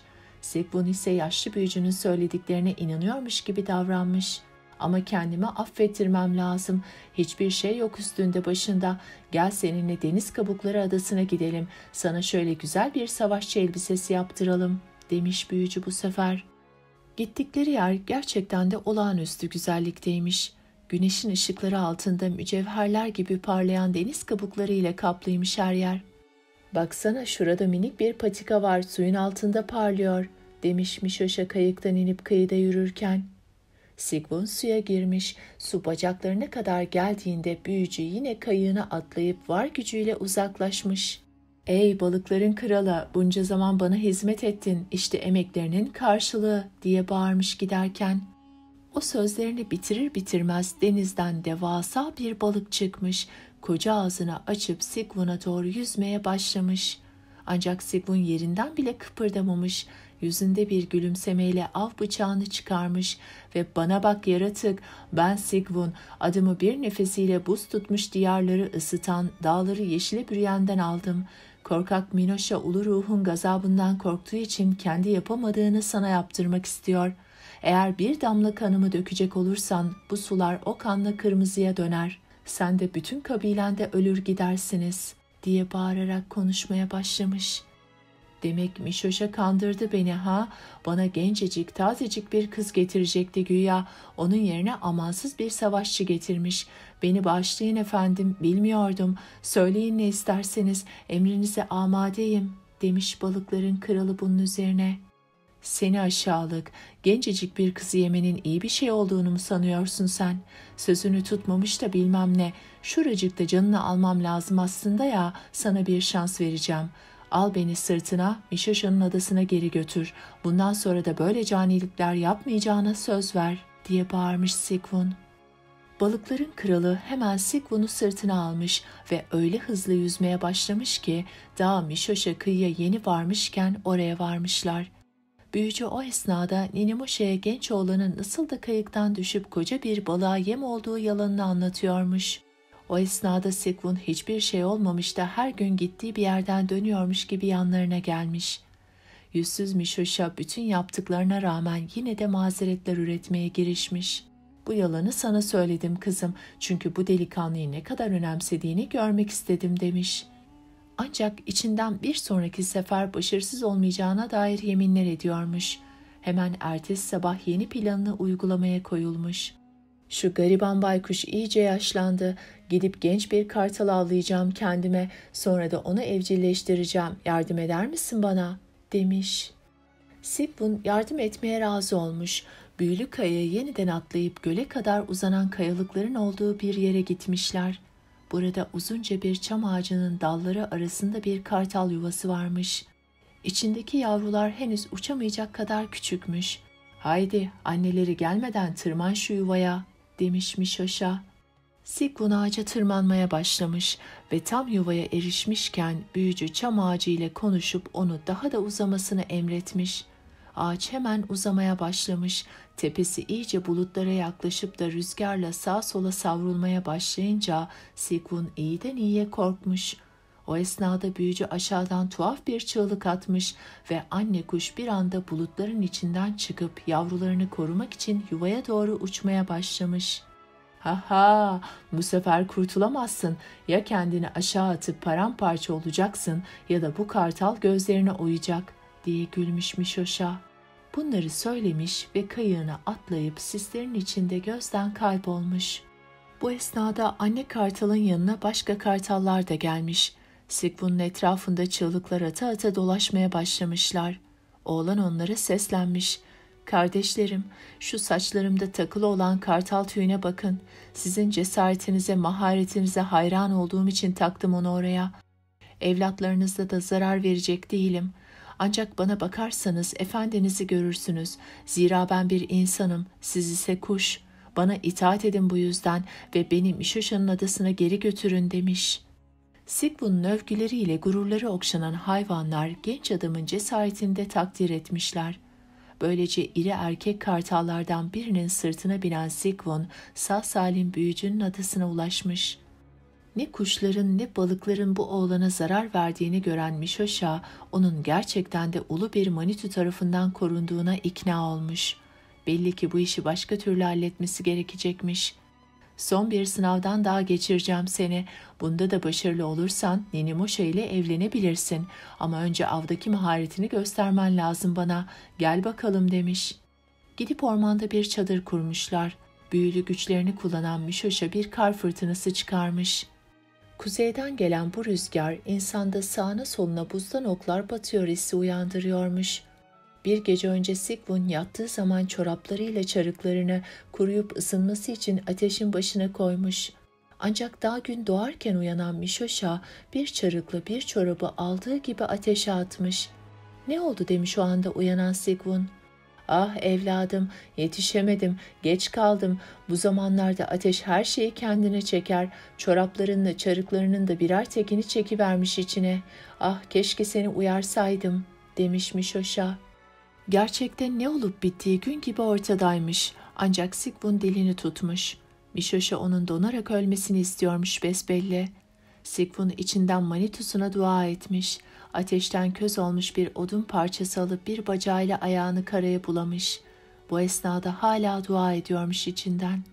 Sağlam çarığıyla çorabını da giyerek ava hazırlanmış. Karlı buzlu yollardan, dikenli çalılıklardan, yarı donmuş bataklıklardan geçmişler. En sonunda tam Sigmund dermansızlıktan yere yığılıverecekken duaları karşılık bulmuş. Oğlan ayağa kalkmış, kurumuş ayaklarıyla yürümeye devam etmiş. Attığı ilk ok koca bir ayıyı devirmiş. "Şimdi üşüdün galiba, hadi adaya dönelim," demiş büyücünün gözlerinin ta içine bakarak. Sigmund'un bu cesur dik bakışları büyücüye kendisinden daha güçlü bir şeyle karşı karşıya olduğunu hissettirmiş. Ağzının içinde bir şeyler gevelediyse de ne dediği anlaşılmamış. Artık başı önde duruyormuş. "Al hemen şu ayıyı sırtına," diye emretmiş Sigmund. Büyücü itaat etmiş, adaya geri dönmüşler. İki kız o kibirli Mişoşa'nın koca bir ayının altında düşe kalka yürümesini hayretle izlemişler. "Artık güçlü filan değil bu büyücü. Yine de ondan tamamen kurtulana kadar rahat edemeyeceğiz. Ne yapmamız lazım?" demiş Ninimoşa Sigmund ona her şeyi anlattığında. İki aşık el ele tutuşup uzun uzun bu konuyu konuşmuşlar. Gözlerinde hep acı olan Ninimoşa neşeyle gülüyormuş şimdi. "Büyük bir cezayı hak ediyor. O hayatta oldukça kimse güvende olmayacak ama iyi bir plan yaptık. Bir damla bile kan dökmeyeceğiz," demiş. Ertesi gün Sigmund büyücünün yanına gitmiş. "Sahilde yapayalnız bıraktığın kardeşimi kurtarmaya gideceğiz, yürü," demiş. Mişoşa yüzünü buruştura buruştura hazırlıklarını yapmış. Yola çıkmış, kıyıya varıp çocuğu bulmuş, kayıya oturtmuşlar. Daha sonra Sigmund yaşlı adama dönerek, "Şu kızıl söğüdün yapraklarını pipoya koyup içmesi çok zevklidir. Tırmanıp azıcık toplar mısın bana?" demiş. "Tabii toplarım. Hiçbir işe yaramaz değilim ya. Söğütten yaprak toplamakta ne varmış?" O sırada Sigmund kayığa eliyle vurarak büyülü sözleri söylemiş. Böylece iki kardeş büyücüyü öylece ortada bırakıp uzaklaşmaya başlamışlar. Kızlar onları kıyıda karşılamış. Ninimoşa yaşlı adamdan kurtuldukları için sevinirken küçük kız da tıpkı abisine benzeyen Ayoskoda'dan alamıyormuş gözlerine. "Ama Mişoşa kayıyı geri çağırabilir. Biz büyüyü bozmanın bir yolunu bulana kadar biri elini üstüne koyup kayığın başında nöbet tutmalı," demiş Ninimoşa. Ayoskoda bu nöbeti tutmaya gönüllü olmuş. Gece olup da herkes çadırlara çekilince elini kayığın üstüne koyup kumlara oturmuş. Ancak bu küçük bir çocuk için zor bir işmiş. Öylece durmaktan sıkılıp zaman geçirmek için yıldızları saymaya başlamış. Önce büyük ayı ile küçük ayının yıldızlarını saymış. Sonra az ileride yüksekçe bir sandalyeye benzeyenleri saymış. Arkasından avcı kemerindeki yıldızları saymış. Bu isimler bu yıldızlara çok sonraları verilmiş tabi. Çocuk o zamanlar isimlerini bilmiyormuş. Sadece Zerdeva yıldızları diye bilinen Ojik Annunuk'i tanıyormuş. Bebekliğinden beri duyarmış. Sırf oğlu üşüdüğü için yaz mevsimini göklerden getiren Ojik'in öyküsünü. Ayoskod'a ıslak kumlarda yata yata üşümeye başlamış. Ama Kızılderili çocuklarının öyle her şeyden şikayet etmemesi gerektiğini öğretmiş abisi ona. Yine de gecenin sessizliğinde gökyüzündeki zerdeva yıldızlarını gördükçe şimdi kim bilir nerelerde olan babasını düşünmeden edememiş. Kızılderili çocuklara öyle her şeye ağlamazmış. Ancak Ayoskod'a Kızılderili olmasaymış o anda ıslak kumların üstünde oturup ağlayabilirmiş. Biraz kafasını toparlayınca gökyüzüyle arasında sis benzeri bir şey olduğunu hissetmiş. Bunun ne olduğunu anlayamamış. Gözlerini şöyle bir ovuşturmuş ve bu esnada saydığı yıldızları unutup en baştan başlamak zorunda kalmış. Ne olduğu belli olmayan sis gözlerini kaplamış. Dalgalar kıyıya vuruyor, kayığı beşik gibi sallıyormuş. Rüzgar sedir ağaçlarına vuruyor, sallanan yapraklar ıslıkla şarkı söylüyormuş. Geri kalan her şey sessiz ve hareketsizmiş. Yıldızlar bile dünyayı izlemekten yorulmuş gibi gözlerini kırpıştırıyorlarmış. Ayoskod'a uyuyakalmış. Baykuş Kokokoho'nun kasvetli sesi uğursuz bir uğultu gibi doldurmuş geceyi. Her şey bir anda olmuş, gölgeler çekilmiş, bir sincap bir daldan diğerine atlamış, doğu rüzgarı Vab'un suların üstünde yükselip gümüş oklarını indirmiş. Artık sabah olmuş. Ayoskod'a uyanıp göle bakmış. Bir an nerede olduğunu, ne yaptığını unutmuş ama hatırladığında dehşet ve pişmanlıkla kayığın gitmekte olduğunu fark etmiş. Ama hayır, kayık gitmiyormuş. Tam aksine gittiği yerden ağır ağır dönüyormuş ve büyücü Mişoşa da içindeymiş. "Günaydın çocuğum, dedeni tekrar gördüğüne sevinmedin mi yoksa? Bu ne surat?" demiş büyücü kayık kuma deyince. Ayasko da minik yumruklarını sıkmış, çok cesur bir çocukmuş ve o anda hayatında hiç olmadığı kadar öfkelenmiş. "Sen benim dedem filan değilsin, hiç de sevinmedim seni gördüğüme, niye sevineyim?" demiş. "Ayıp sana, Sigmund çok sevinecek ama geri döndüğüme, tabii kızlarım da öyle, umarım yokluğumda çok endişelenmemişlerdir," diye kıkırdamış yaşlı adam. Zekasıyla hepsini alt ettiğini düşünen yaşlı büyücü eskisinden de kibirliymiş artık. Ama Sigmund'a zamanını boşa harcamamış, bu sürede başka bir plan yapmış. "Dede, hoş geldin. Bundan böyle hep birlikte yaşayacağız demek ki burada. Kış için erzak toplamak lazım öyleyse. Gel gidip avlanalım seninle. Kim bilir ne maharetli bir avcısındır sen," demiş onu görünce. Mişoşa'nın kendini beğenmişliği onun en büyük zayıflığıymış. Muhakkak sırtımda koca geyikle bütün gün yürürüm gerekirse, yürümüşlüğüm de var zaten," demiş iyice böbürlenerek. "İyi ya, rüzgar kuzeyden esiyor yine, bütün kuvvetimize ihtiyacımız olacak yürürken," demiş Sigmund. Adada geçirdiği süre boyunca Sigmund büyücünün en büyük sırrını öğrenmiş. Mişoşa'ya yalnızca sol bacağından ve sol ayağından zarar vermek mümkünmüş. Kalbine bir ok saplanamazmış asla. Bir topuzla kafasına vurulacak olsa topuz adeta bir şeker kamışı gibi paramparça olurmuş. Ancak sol ayağını her zaman sıkı sıkıya sarmasının nedeni söylediği gibi kemik ağrısı değilmiş. Otururken sol ayağını her zaman altına koyması da boşuna değilmiş. Sigmund'un merakı eninde sonunda bu sırrı açığa çıkarmış. Ormana vardıklarında derme çatma bir çadır yapmışlar. Hava yine buza kesmiş, ancak bu sefer fırtınayı çağıran Sigmund imiş. Mişoşa kısa sürede yanan ateşin yanı başında uykuya dalmış. Sigmund yavaşça kalkmış, büyücünün çoraplarıyla çarıklarını aldığı gibi ateşe atmış. "Uyan dede, yine ateşin her şeyi içine çektiği o mevsim gelip çatmış, senin de bir şeylerini çekip aldı galiba," demiş daha sonra. Mişoşa çoraplarıyla çarıklarının yandığını görünce öyle bir dehşete kapılmış ki Sigmund neredeyse üzülecekmiş onun adına. Ama Ninimoşa ile kardeşini düşününce elinden başka bir şey gelmezmiş. "Yola çıkmamız lazım artık," demiş. Karların içinde ilerlemeye başlamışlar. Mişoşa üşümesini engeller umuduyla koşmaya başlamış. Önden giderse büyücünün arkasından onu bir okla vuracağından korkan Sigmund da onu izliyormuş. 1 saat kadar koştuktan sonra büyücü nefesi kesilmiş, ayakları da şişip uyuşmaya başlamış. Ormana gelmiş, gölün kıyısına ulaşmışlar. Ancak Mişoşa aniden durmuş. Bir adım daha atmaya çalışmış ama ayakları yerden kalkmıyormuş. Sanki koca bir kaya varmış ayağının yerinde. Bir kez daha adım atmayı denemiş ve bu sefer tuhaf bir şey olmuş. Ayak parmakları kuma gömülüp köklere, saçların her biri teker teker yapraklara dönüşmüş. Kolları sert rüzgarda sallanan dallar, vücudu ise yekpare bir ağaç gövdesi olmuş. Sigmund hayretle baka kalmış. Daha az önce Mişoşa olan şey artık gölün üstüne doğru eğilen dallarıyla bir çınar ağacıymış. Kötü kalpli büyücü en sonunda hak ettiği cezayı bulmuş. Artık gencecik insanlara kötülük edemeyecekmiş. Sigmund, Mişoşa'nın tekrar hayata dönmeyeceğinden emin olmak için orada biraz beklemiş. Daha sonra onu bekleyen kardeşiyle Ninimoşa'nın yanına gidip iyi haberleri vermiş. "Mişoşa yok artık. Bundan böyle ne bize ne de başkalarına zarar verebilir. Hadi gidelim artık buradan. Kötü anılarla dolu burası. Gidip kendimize bir ev kuralım gölün diğer tarafında," demiş. Böylece dörtlü birlikte yola çıkmışlar. Gittikleri yol onları yeniden büyük ormana, uzun zaman önce terk ettikleri çadıra götürmüş. O günden sonra hep birlikte mutluluk içinde yaşamışlar.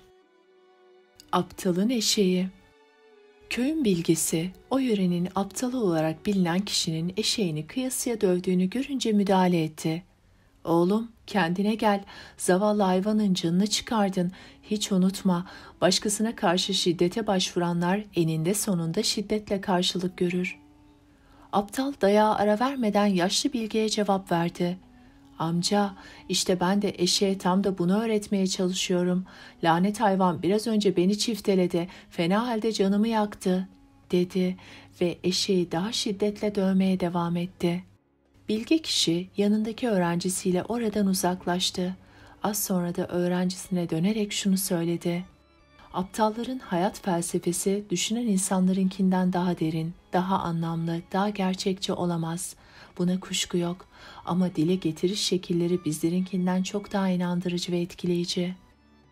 Bir bey genç kölesiyle gemiye binmiş. Gemi yola çıktıktan az sonra hava patlamış. Dalgalar gemiyi beşik gibi salladıkça hayatında ilk kez gemiye binmiş olan genç köle kendini yerden yere atıyor, bağırıyor, ağlıyor, dualar ediyormuş. Efendisi köleyi sakinleştirmek için uğraşıyor, geminin bu havaya dayanabileceğini, korkacak bir şey olmadığını anlatmaya çalışıyormuş. Ama genç köle kendisine söylenen hiçbir sözü dinlemiyor, ağlayıp çırpınmaya devam ediyormuş. Aynı gemide yolculuk eden yaşlı bir adam beyin yanına yaklaşıp bir teklifte bulunmuş. "Eğer izin verirseniz ben bu köleyi sustururum efendim," demiş. Kölenin çırpınmalarından iyice sıkılmış olan bey de "Tamamdır, ne yaparsanız yapın, yeter ki sussun," demiş. Bunun üzerine yaşlı adam 2 kuvvetli denizci çağırmış ve köleyi denize attırmış. Zavallı köle yüzme bilmediği için bir batıyor bir çıkıyor, devamlı çırpınıyormuş. Sonra yaşlı adam denizcilere "Yeter, alın gemiye," demiş. Gemiciler köleyi yakalamış, gemiye çekmiş. Genç köle bir kenara oturmuş, yavaş yavaş soluklanmış ve sessiz sedasız durmaya başlamış. Bey yaşlı adama "Sağ olun ama bu yaptığınızın hikmeti nedir?" diye sormuş ve şu cevabı almış. Bu genç köle daha önce hiç suya batmamıştı, ne olduğunu bilmiyordu. O yüzden gemide bulunmasının kendisi için selamet olduğunu anlamıyordu. Denize atılıp daha büyük bir tehlikeyle karşılaşınca gemide bulunmasının değerini anladı. Huzur ve saadet de böyledir. Bir felaketle karşılaşmayan kimselerin pek çoğu huzurun kıymetini bilmez. Yeni ayakkabı. Bir dükkanın önünden geçerken kapıda oturan dükkan sahibinin dikkatini çekmiş. Bu zatın oturuşundan halinin, vaktinin yerinde olduğu belliymiş. Önünden ağır ağır geçen dervişe bakmış, ayakkabılarını görmüş, içinden bir acıma duygusu yükselmiş. Seslenmiş, "Derviş baba, derviş baba, gel hele." Derviş yanına gelince eliyle bekle işareti yapmış. İçeri girmiş, bir çift ayakkabı getirip dervişe vermiş. Derviş ayakkabılara bakmış ve sormuş. "Ben senin için bir iş yapmadım, bunları bana neden veriyorsun?" demiş. "İçimden geldi, hadi al, sağlıcakla giy," demiş adam. Derviş yeni ayakkabıları giymiş, eskilerini bir kenara atmış, teşekkür etmiş ve tam 2 adım atmış ki arkasından bir ses duymuş. Dükkancıymış seslenen. "Derviş baba, sana iyi bir çift ayakkabı verdim. Yürürken dikkatli yürü, bak her taraf çamur," demiş. "Merak buyurmayın, dikkat ederim," demiş tevekküllü derviş baba ve yürümeye devam etmiş. Birkaç adım atmış atmamış, arkasından yine dükkancının sesini duymuş. "Derviş baba, derviş baba, o gittiğin tarafta sivri taşlar var. Eğer onlara basarsan kundura yırtılabilir. Biliyorsun sana iyi bir çift verdim. Gerçekten yazık olur. Daha giyer giymez yırtarsın." Derviş baba içinden bir la havle çekmiş. "Merak etme efendi, sivri taşlara basmam, yanlarından usul usul geçerim," demiş. 2 adım atmış atmamış, dükkancının yine "Derviş baba" diye seslendiğini duymuş. Ağır ağır geri dönmüş, yanına gelmiş ve sormuş. "Bir emriniz mi vardı?" demiş. Dükkancı, "Bak derviş baba, gittikçe daha hızlı yürüyorsun. Bu kadar hızlı yürürsen ayakkabılar çabuk eskir. Biliyorsun sana verdiğim iyi bir ayakkabıdır. Hızlı yürürsen ve çok dolaşırsan çabuk eskir, yazık olur. Hem senin ayakkabın eskir hem de benim sana yaptığım iyilik boşa gitmiş olur," demiş. Derviş sesini çıkarmamış. Az önce eski ayakkabılarını attığı çöplüğe gitmiş. Yeni ayakkabıları çıkarmış. Eski ayakkabılarını almış, ayağına geçirmiş. Sonra elindeki yeni ayakkabıları elbisesinin koluyla iyice silmiş ve dükkancının yanına gitmiş. "Al bakalım efendi karşılıksız verdiğin yeni ayakkabılarını. Bana eski ayakkabılarım yeter. Hem içimde huzur olur hem de seni dinlemekten kurtulurum demiş. Dükkancı elinde ayakkabılarla dükkanın kapısında dururken derviş baba yüzünde keyifli bir gülümsemeyle ona bir daha bakmadan uzaklaşmış. Bu hikayeden birkaç hisse çıkarmak mümkün. Birincisi, derviş baba açısından kimden iyilik kabul edeceğine çok dikkat edeceksin. İyilik yapmanın adabını bilmeyenlerin yaptığı iyiliği kabul etmeyeceksin. İkincisi, dükkancı açısından içine sinmeyen durumlarda iyilik yapmaya kalkmayacaksın. Üçüncüsü, ayakkabılar açısından yeni ve güzel olan her zaman eski ve yıpranmış olandan daha rahat olmayabilir. Çare tükenmez. Besili ve güçlü bir şehir köpeği günün birinde yemek peşinde koşup kelebek ve sineklerle oynarken kentten epey uzaklaştığını fark etmedi. Kendisini ormanın derinliklerinde buldu. Bu değişik çevreye bakınıp dururken ileriden bir aslanın kendisine doğru geldiğini gördü. Her ne kadar bir şehir köpeğiydiyse de aslanı tanıyordu. Bu durumda ne yapacağını düşünürken gözü yerde otların arasındaki kemik parçalarına takıldı ve hemen kafasında bir şimşek çaktı. Derhal bir plan yapıp uygulamaya koydu. Aslanın kendisine iyice yaklaşmasını bekledi ve sonra bir yandan kemikleri yalarken bir yandan da kendi kendine söylenmeye başladı. Bugün sadece bir aslan yiyebildim. O da dişimin kovuğunu bile doldurmadı. Şimdi bir aslan daha nereden bulacağım ben? Aslan pek aşina olmadığı bu değişik hayvanın mırıltılarını işitir işitmez önce durdu. Ardından da neme lazım diyerek ağaçların arasına doğru yürüdü ve oradan uzaklaştı. Köpek aslanın uzaklaşıp gittiğini hissedince kendi kendine keyifle gülmeye başladı. Ama bir şeyi fark etmemişti. Hemen yandaki ağacın üzerinde bir maymun vardı ve olanı biteni ta en başından beri izlemişti. Köpeğin aslan yaklaşırken aslında nasıl korktuğunu da görmüştü. Aslan uzaklaştıktan sonra nasıl sevinip güldüğünü de. Maymun aslana yaranmak için iyi bir fırsat yakaladığını düşündü. Ağaçtan ağaca hızla gidip aslanı buldu. Gördüklerini ona anlattı. Tabii ki aslan köpürdü ve maymuna dönüp "Çık bakayım sırtıma, hemen o garip köpeği bulalım." dedi. Maymun aslanın sırtına çıktı. Aslan köpeği gördüğü yere doğru koştu. Vardıklarında köpek hala oradaydı. Yine gayet rahat ve kendinden emin bir şekilde önündeki kemiği sıyırmakla uğraşmaktaydı. Aslanın sırtında maymunla geldiğini görünce arkasını döndü ve kemiği sıyırmaya devam ederek konuştu. "Nerede kaldı bu maymun yahu? Bana ikinci aslanı bulacağına yemin etmişti. Hala bulamadı mı?" Hikaye burada bitiyor ama tabii biz bundan sonra akıllı köpeğin güçlü aslanla yalaka maymunun elinden kurtulduğunu, faturanın da aslan tarafından yalakaya çıkarıldığını tahmin edebiliriz. Yönetene emirname. Hazreti Ali, halife olduktan sonra Mısır'a bir vali tayin etti. Bu valiye bir mektup, emirname gönderdi. Emirnamede iyi bir yöneticinin nasıl olması gerektiği etkili bir dille anlatılıyordu. Halife her konuyu dünyevi bağlamda açıkladıktan sonra sözü Allah korkusuna ve Allah'ın adaletine getiriyordu. Bu emirnamenin çoğu bölümü bugün içinde bir insanlık ve yönetim dersi niteliği taşıyor. Hazreti Ali emirnamesinde şöyle diyor: "Halk için kalbinde sevgi ve merhamet duygularıyla iyilik eğilimleri besle. Sakın biçarelerin başına onları yutmayı ganimet bilen yırtıcı bir hayvan kesilme. Bunlar iki sınıftır. Ya dinde bir kardeşin ya yaratılışta bir eşin. Evet, bunların kabahatleri bulunabilir, kendilerinde bir takım kusurlar çıkabilir. Hatayla ya da kasıtla işledikleri kabahatleri olsa da ellerinden tutup doğru yola getirmek mümkündür. Sakın affettiğinden dolayı pişman olma, hiçbir cezalandırmanın içinde katiyen sevinme. Sakın tam bir kudret sahibiyim, emrederim, itaat ederler deme. İnsanlar hakkındaki bütün kin düğümlerini çöz, seni intikama doğru sürükleyecek bütün ipleri kes. Sence açıklık kazanmayan şeylerin tümü hakkında anlamamış gibi görün. Şunu bunu gammazlayanın sözüne sakın inanma. Çünkü gammaz ne kadar saf görünürse görünsün yine de hilekardır. Bilmiş ol ki Vali ile halk arasında karşılıklı güven ve iyi niyeti davet eden şey, valinin kendilerine hizmette bulunması, yüklerini hafifletmesi ve adaletle hükmetmesidir. Onlara yaptığın iyiliklerin ödülünü sana karşı duyacakları güvenle görürsün.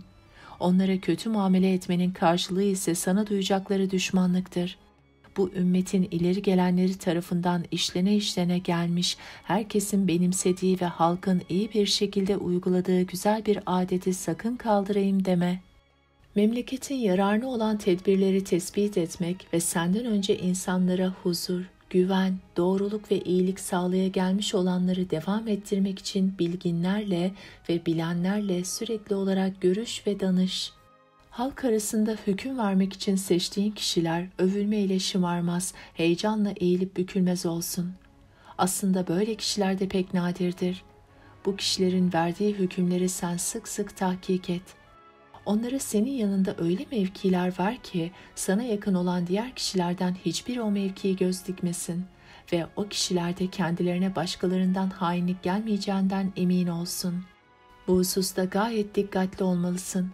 Çünkü bu din kötü adamların elinde esir oldu. Onun adına istenilen yapılıyor ve onunla dünya elde edilmeye çalışılıyor. Tayin edeceğin diğer memurlar konusunda da dikkatli ol. Çünkü en çok menfaat düşkünü kimseler bu tür görevler için ıslanırlar. Sakın şahsi yakınlık sahikiyle veya etki altında kalarak kimseye görev verme.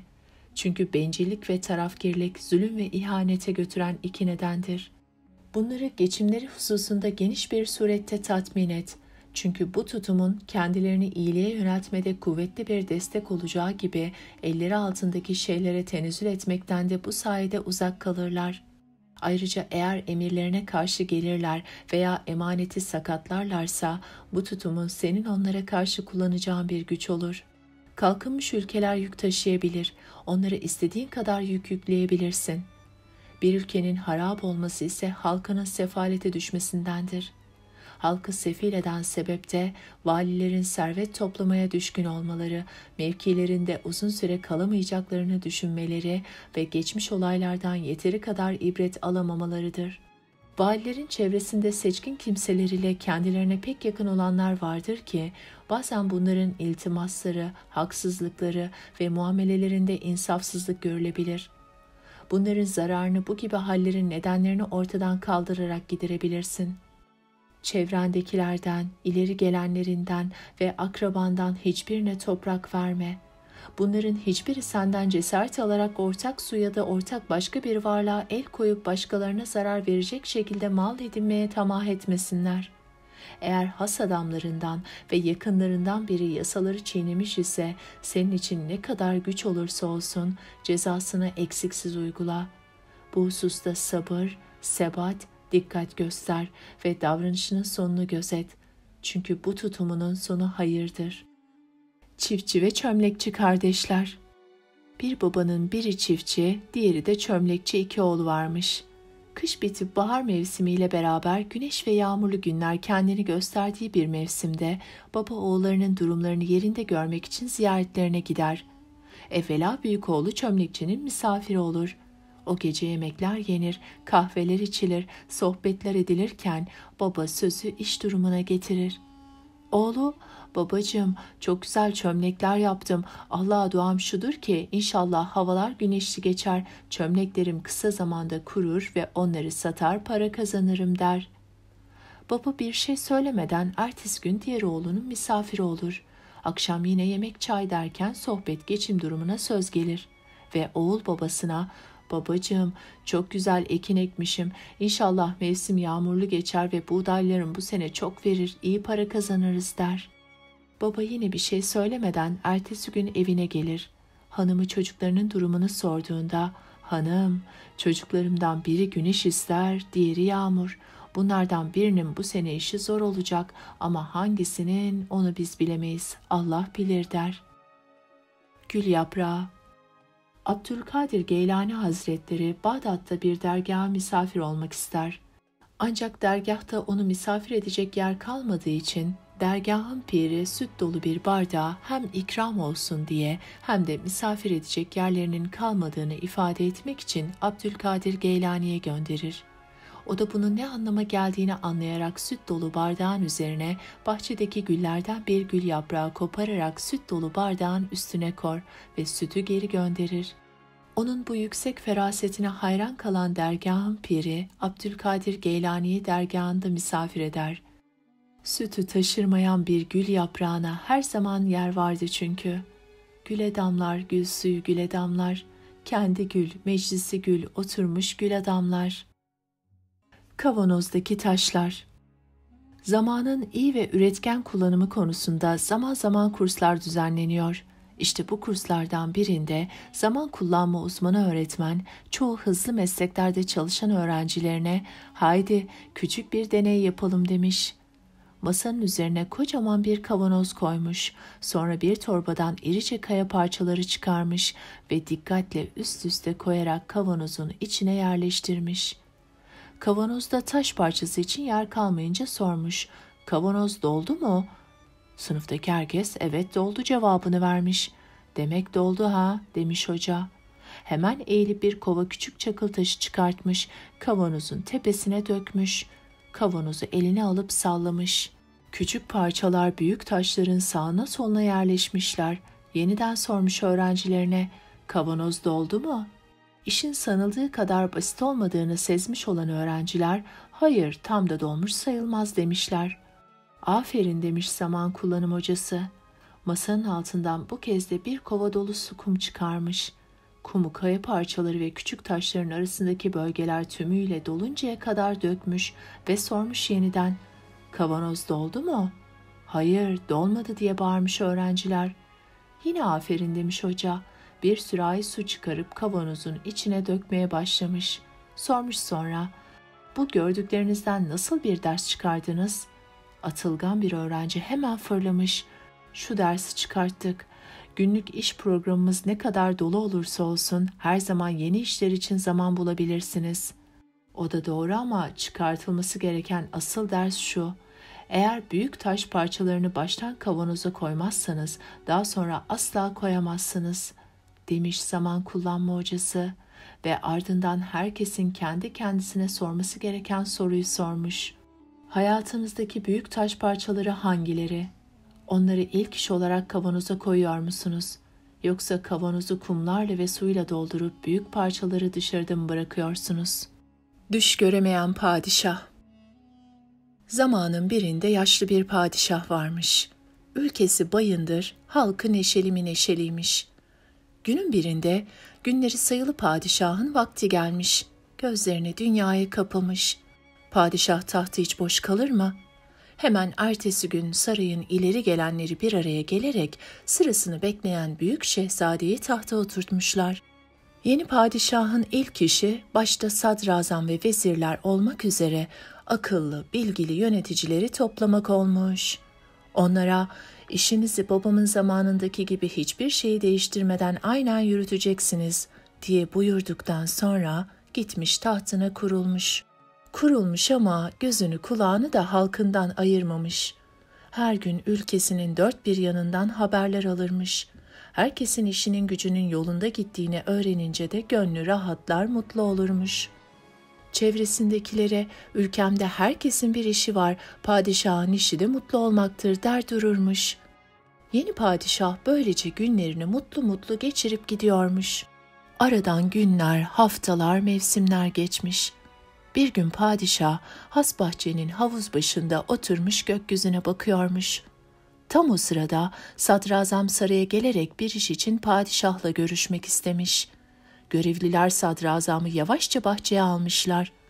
Gökyüzüne dalmış olan padişahı gören sadrazam bir iki adım atmış, öylece kalmış.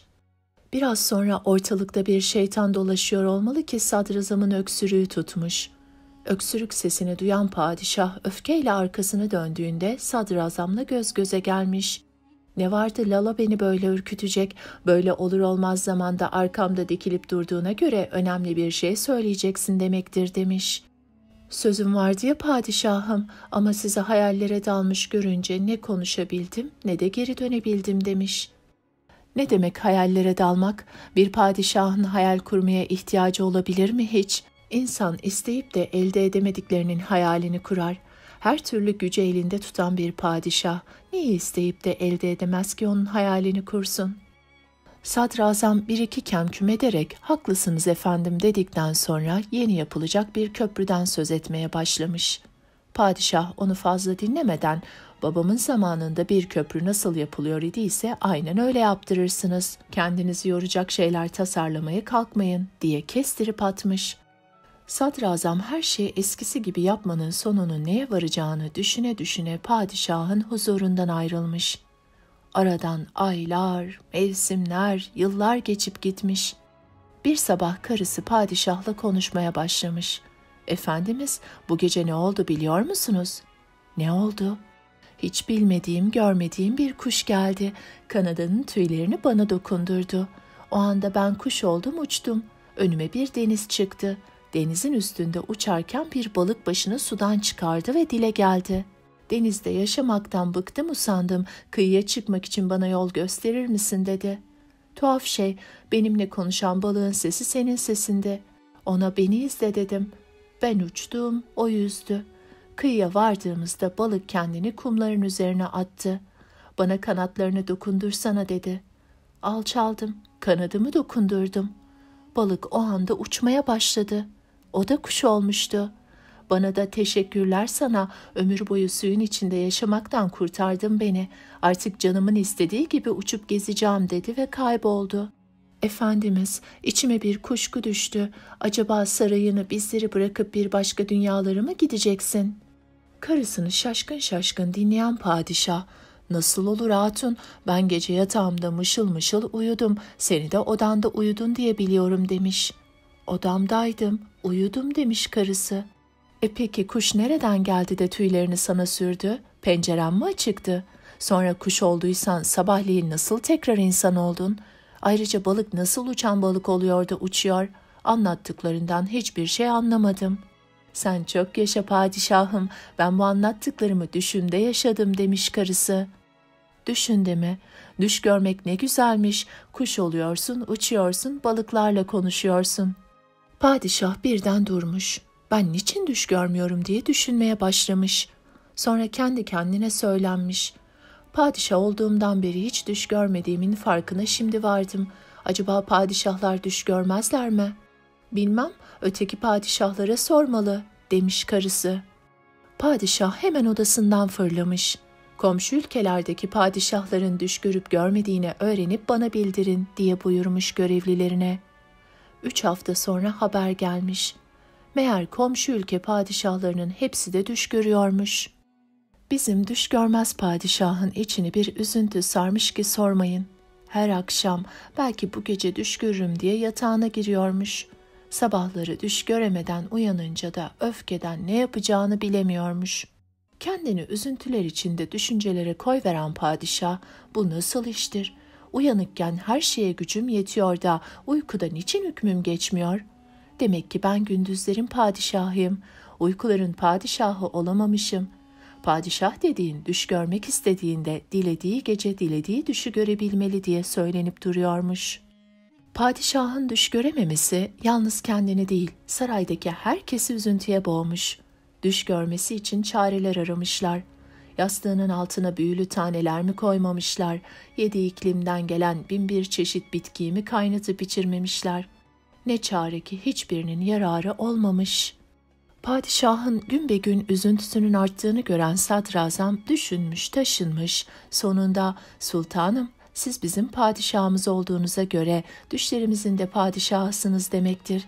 Siz düş görmek için hiç endişe edip üzülmeyin. Düşleri biz görelim, size anlatalım deyince padişahın yüzü gülmüş. Öyleyse ülkemde herkes düş görsün ve bana anlatsın diye buyruk vermiş.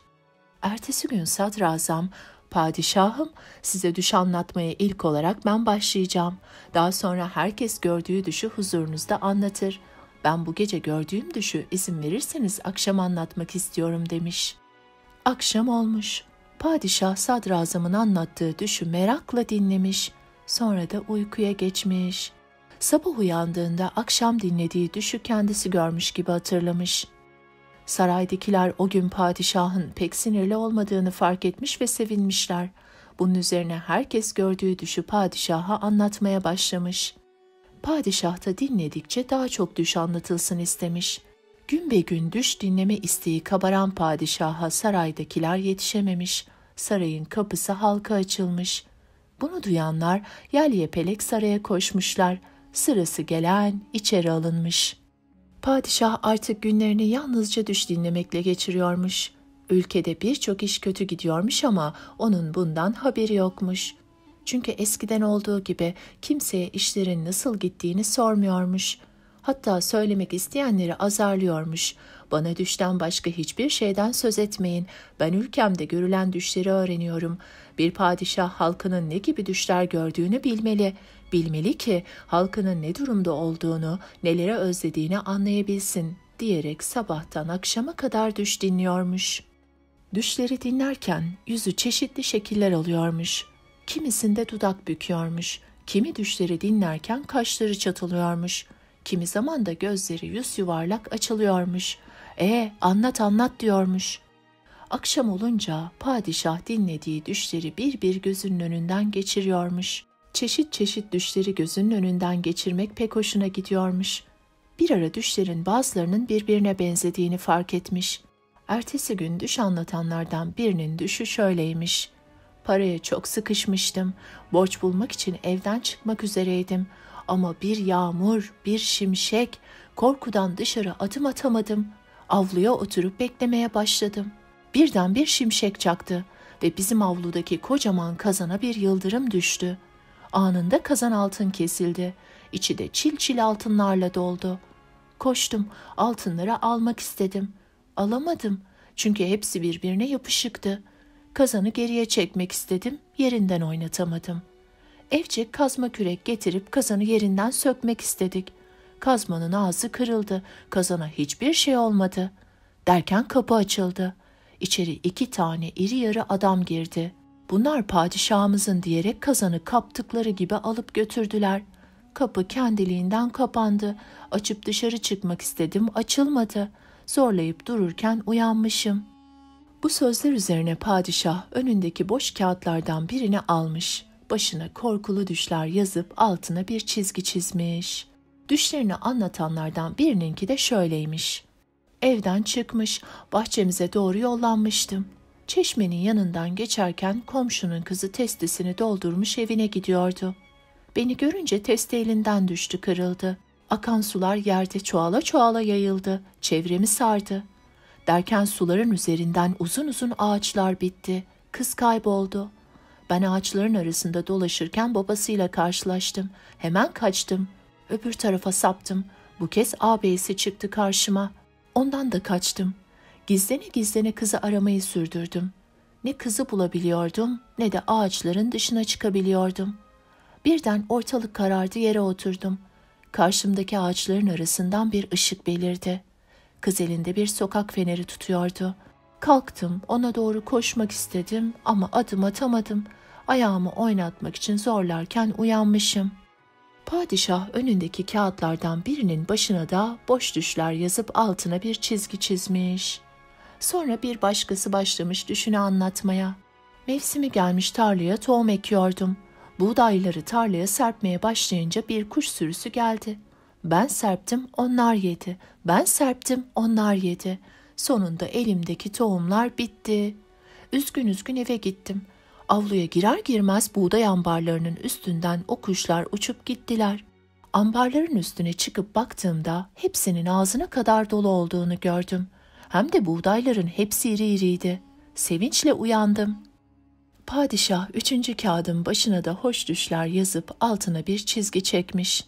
Daha sonra padişah dinlediği her düş için önündeki kağıtlardan birinin altına bir çizgi çekmiş. Akşam olunca çizgileri toplamış, bir çizelgeye işlemiş. Daha sonra bu işi alışkanlık edinmiş. Ayda bir de çizelgeleri inceleyip hangi tür düşlerin çok, hangilerinin az görüldüğünün hesabını çıkarmış. Bir gün birisi değişik bir düş anlatmış. Padişahım, düş bu ya, bizim köyle komşu köy arasındaki dereyi kurbağalar kaplamıştı. Gece boyu vırak vırak ötüp durdular. Sabaha kadar uyuyamadık. Sabah olunca kurbağaların sesi kesildi. Biz de uykuya daldık. Akşam olunca yine kurbağaların sesiyle uyandık. Gündüzleri yaptığımız işleri gece yapar olduk. Gündüz de uyuduk. Böylece bizim için gece ile gündüz ters dönmüştü.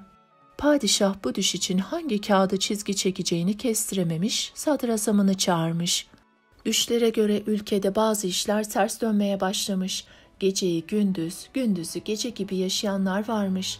Bu kişi düşünü sana da anlatsın, dinle bakalım ne diyeceksin demiş.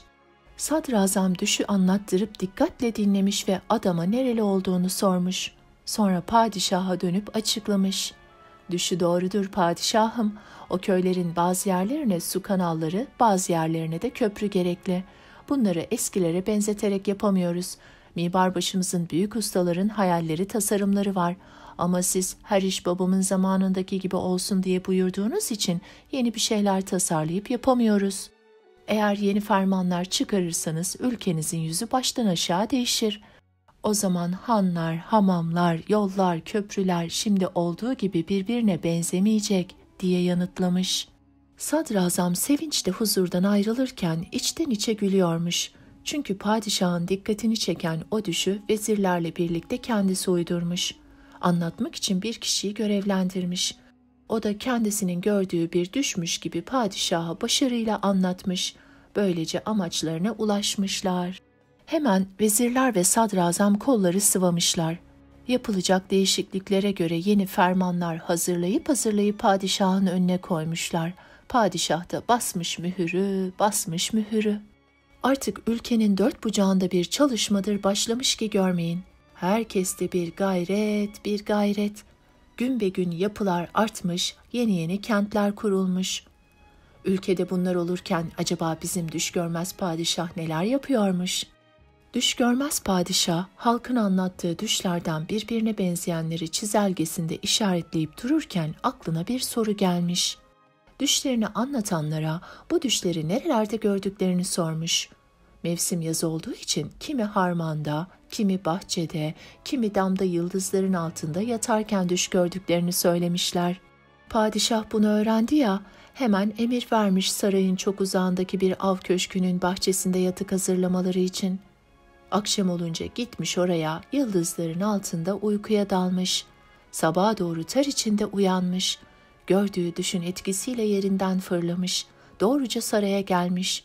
"Hey, ülkeme müjdeler olsun, düş gördüm, düş!" diye bağırmış. Padişahın sesini duyan koşmuş, onlara düşünü anlatmış. Yüksek mi yüksek kayalık bir yer vardı. Yukarı doğru tırmanmaya başladım. Biraz tırmanıyordum, sonra tırmandığım yerin yarısına kadar kayıyordum. Ama yılmadım, tırmandım.